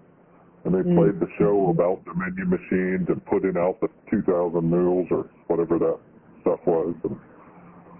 And then they, you know, remember when he said he couldn't rescue the Jan 6ers because you can't preemptively pardon anyone? He said that on his way out. And then Biden comes and preemptively pardons his whole family on his way out. So it can be done. And Trump doesn't care about the rules. He needed those Jan 6ers to sit and rot so that he could use them. Like, it was very purposeful. So he could use them as, you know, chips at his poker game to get reelected. So, you know, there's a lot of people wanted to see them freed. Oh yeah, that right there would have been a vote for Trump just to get your loved ones out of jail. Yeah, and I don't think they should have been arrested. Like, I'm not on the Democrat side of like, oh, they should still be in jail. I knew people that went. You know, I wouldn't, but I think I remember talking to you beforehand. I'm like, please don't go, because I think there's going to be a blood sacrifice. Yeah, like we got shot. Remember that? Yeah, we were considering it, and then went to the Clay Clark's, one of those freedom rallies in Tulsa, and heard all those people speak, and Ricky Skaggs did the national anthem, and they just had a whole thing going, and it was a whole movement. But, I just knew someone was going to be shot there. Yeah, so because it was on Janice's birthday, and it requires a blood sacrifice in the shifting. Yeah. My brother went to it. What's that? My brother and sister went to the January 6th thing. Your dad did too. I mean, he's a huge Trump supporter still. But, my family is. He was over the other day, and we were just chatting, and you know, he's like, these tariffs are going to hurt for a while, but they're going to be great for us. I'm like, well, they're not great for me. I'm trying to build a house. Yeah. So, like, it kind of reminds me of the Smut Holly, you know, thing. He's like, oh, that's not why we had the Great Depression. I'm like, it didn't help. And he's like, it's got to be this way. Trump's got to, you know, do what Trump's got to do to bring this country back. I'm like, oh my gosh, I can't right now. Oh, but he loves Trump like he loves Jesus or more. Yeah, I did say that at the church. I'm like, I wish I could get all of you guys who are flying Trump flags and stuff. If I could get half that enthusiasm for Jesus, we'd be doing really well. That statement did go well over here. My parents have been to 2 or 3 Trump rallies, and then my siblings have all been to at least 4 or 5. And my brother-in-law made the Trump I Know documentary. He's the producer, and then he's the producer of the Women for Trump documentary. Oh wow! So they all. Is he one of the Masons? That's my brother-in-law. That's brother-in-law. No, he was just a producer, and then he got the chance to do that, and he jumped at the chance. But and I'm still not. If they bring up Trump, I try to leave the conversation. To be honest, I don't. I've got a lot of issues with my family anyway, and so I just try to avoid it. Yeah, I try to be careful because it's my wife's family, and they would drop her pretty quick, I think, if I got too, you know. Although I couldn't help it when they were sitting there at my table 3 days ago. I'm like, you know, just throwing some little nuggets out there. It didn't go over great, but. Well, that's the thing I noticed is that, like, also if you just want to have a regular conversation about Trump and you sound, at least in my family, and you sound at all like you disagree with something he's done, you better know every detail of it inside and out. And also, like, I just never knew you were like this. It's literally like being a Christian living in a house full of atheists. Or I never knew that you were retarded.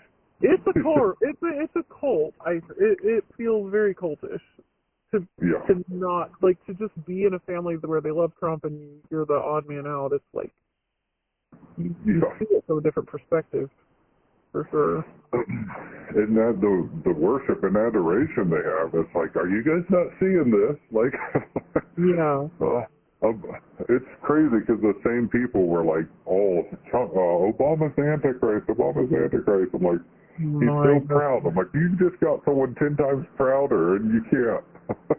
Well, listen to this. I just was like checking my phone I heard it beep, but it says, Elon Musk unveils groundbreaking $13 billion Tesla plane with special features that defy the laws of physics. Uh-oh. That'll be interesting. They're coming out with all kinds of stuff on a quantum level this year. Like, it is crazy. And, I think we talked about that before, like, before Biden was in. Like, eventually someone's coming who's going to release a lot of tech. But, now, I think they just, like, what's that?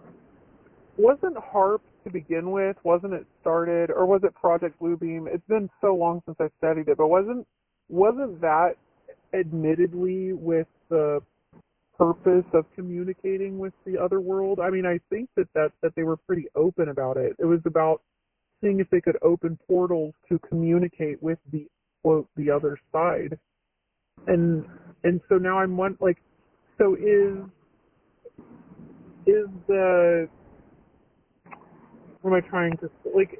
Are the projects that are going on right now, like with the Noosphere and the Laplace theory, isn't that all the same as what they were doing with HARP, or is it something? Is it just like the new and improved? It's a lot of, like, I think it's tied in a lot with CERN. HARP was messing with the atmosphere quite a bit. Mm-hmm. And I think they're kind of building out all of it. They're electrically charging the atmosphere, because HARP could send up signals and bring them down and bring power straight down to Japan. But that's all off of what Tesla was doing years and years ago. Right. Yeah. And then, Trump's uncle, John Trump, is the guy who got all of Tesla's paperwork. He was the guy the OSS or the FBI brings in, was John Trump. He opens up all of that special box of Teslas to see if he had the weapon he was claiming. And then John Trump is like, oh no, there's nothing to it. But then he switches gears. He was already a physicist, but he switches gears more to like scalar wave technology for the rest of his life. So I think there was more than they're letting on in what he opened. But I think it ties in a lot with CERN. So I think they're electrically charging the atmosphere using HARP. But I think what's releasing some of this more would probably be CERN with what they're doing with neutrinos. Yeah, okay. And you then, said 7 rays. Sorry, I didn't mean to interrupt. No, go ahead. Oh, no, I was talking maybe last week about the 7 rays, the neutrinos of the different that were discovered. Yeah, so they're actually creating tau neutrinos in CERN, and they're shooting it through the Alps, into that. They have a place to gather neutrinos, like where they study neutrino physics in Italy. But they also have another place, I forget the name of it, in Antarctica, where they're studying neutrinos, because it slows down in the ice. It's the only place they can really study it that well. But they've gone through all of these different particles, and they've been able to find 7 tau neutrinos out of all the simulations they ran. And now they're able to create the tau neutrino out of CERN. And when you look at the tau neutrinos, I think they're trying to bend time. I think that's what it is. I think they're trying to bend time and avert judgment. I think that's that was like theory, or he came up with it. He did.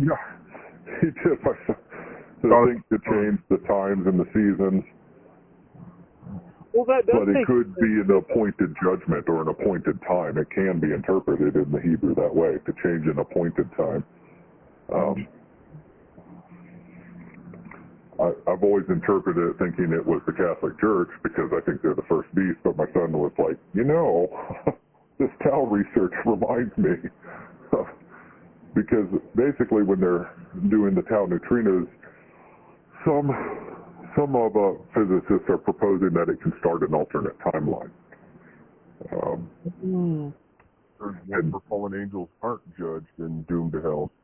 Yeah, and so that's what I think is going on. I don't think they can do it, but I think they think in their hubris that they can do it. And they're thinking if they can, just like they tried to wipe out the seed, the promised seed. But Jesus, of course, came because he's God. But the occult and the devil, they're pretty prideful, and I believe that they think they can do it. I think that's what all this is creating a giant hive mind to bring in the Christ consciousness, the next step of evolution, in which they will, according to Barbara Hubbard, have to kill. She said that we are the riders on the white horse, and we'll have to wipe out 25% of humanity who believes the old way. I'm paraphrasing, but people that don't accept the loving Christ consciousness will have to go because they will not be healthy to society. And so the noosphere is more like this hive mind that they're creating, but they're using quantum computing to do it, which is kind of tied in with neutrinos and Li-Fi, or, information and light. And so it's just a thought. I don't know, but when I found out that they discovered 7 Taus, that's what the book I was writing was, the Tau of Babylon. And back when I was writing it, they hadn't even discovered the Tau neutrino yet. And there discovered 7 of them, and I'm like, what if that's the 7 rays of light? And when you look at some of the physicists who are writing down in Antarctica, they're saying that maybe they're opening an alternate universe. And then some physicists are like, no, that's not possible. They're mistaking the data. So there's kind of some back and forth going on, and I don't side either way. I'm just wondering if that's what they're attempting. Well, did you happen to see the CERN? It was basically like I don't know what you would call it, but it was like a CERN, some type of celebration that they were doing, and the symbology of the people, like this performance that they put on was basically a portal opening and showing that they were creating a portal into another universe. And so I don't remember. This is the thing. This is the thing when I talk to I always say, I was reading this thing, but I don't remember it. That's why I'm so impressed with his ability to recall everything, because it's like I read it and I take it in, and then it's like, oh, wow, fascinating. And my brain makes the connections, but I can't recall it as well. But I know the feeling. I do that a lot. I read a ton, and then I form my belief system. Yeah. But I can't recall everything I read. Yeah. So, I wish I could. Years ago I could, and I just can't after I had a pretty bad head injury, and I used to have close to photographic memory when I was in school, and I went back to college, and that was gone, and it was very disappointing. I had to study a lot more. You had to work. I had to work. If that is what happened to me, because I definitely remember having a photographic memory in high school and in college, but on our honeymoon, I broke the windshield of our car with my head in an accident, and I have definitely struggled with it more. But that's why I take a lot of notes. If I'm going to study something, I have notes, because I can't recall it like I used to. But I need to start doing that. I did watch a lot of that CERN. It was like I can't remember what they were celebrating or whatever, but in the symbology they're all wearing white robes, and they have different animal headdress things on them, and then it shows them like on a screen. It's opening a giant portal, and I don't know, it's super weird. They built it on the Apollos temple. Yeah. Yep. Apollyon the Destroyer. But, Crazy. I mean, there's so much Kabbalah tied in with Trump's administration this time. I believe he's the 9/11 president, because 45 and 47. Mm-hmm. And then he was all over, and all his friends are the ones who were tied into the World Trade Towers. Mm-hmm. True. And they buy it weeks before. And now that all the people that were tied into that are in his administration this time, and then backwards, like in Kabbalah, 119 is huge. That's why 911 is so big to them, too. But 119 has some big significance. And same thing with the two towers, the 9/11. It's 9, not 10, or 11, not 10. Like if you read Kabbalah. And so that's why the 9/11 towers, the one was the 9, the other was 1 and 2, sorry. The one Tower 1 and Tower, what was the other one that went? It was 2, right? 1 and 2 and 7? 7. Yeah. And so they had it on 9/11, but they had to bring, that's why they dropped 7, even though a plane never hit it. They had to, because they had to equal the 10 for Kabbalah, which is bringing in the new order. Interesting.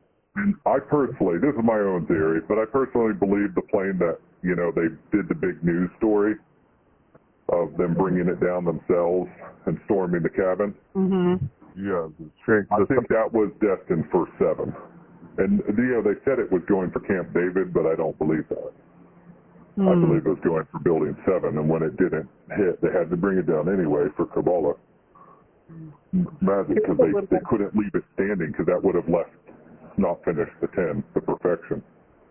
Some people think that's where some financial records were, or something was in Building 7 that needed destroyed, some evidence.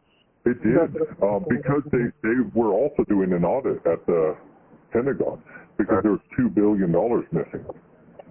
And that was all dropped right afterwards. And so, it's just crazy to me that Lutnick, is in office now, and he lives in Epstein's old house. He bought it. Yikes. And then, the other guy who just got in over the finances was, who's the other guy? Oh man, I can't remember his name. Who else got over? So Lutnick's over commerce, but who's the treasurer? Oh, I can't think of. Not the gay. Is Lutnick the gay Bennett. guy? Scott Bennett. Yeah, he's gay, and he was George Soros' treasurer for George Soros' personal hedge fund manager for 16 years. So it's just insane to me that these people who are all tied in with Kabbalah, all tied in with 9/11, are now in charge. And then who was the person who directed the movie about that plane that went down, where they overtook the terrorists? Like the Let's Roll or whatever. Yeah, it was. They made a movie about it, trying to convince everyone that it was just simply Arabic, crazy people. He was the one who directed the movie about it. Oh, really? Yeah. I like how one of Trump's friends is the one who did the Lego movie for kids with Lord Business. Oh, right. So, that was pretty telling. Taco Tuesday, gonna wipe. But yeah, it's crazy. Another thing, once those trade towers went down, Trump was talking that day on the radio, and he's like, that shows how much of a psychopath he is. He's like, well, I guess now I have the tallest building in New York. On 9/11, that's where his mind went. Yeah, well, thought he heard a bear. We saw some bear prints. They're waking up. Well, if you got some surf going, there might be. I don't know. He does sound like he was over near our dumpster. Yeah, I'm sure they're smelling that sugar. I had better go then. But, man, it's great talking to you, and nice meeting you, right? Yeah, nice to meet you too. Smash that like button and subscribe.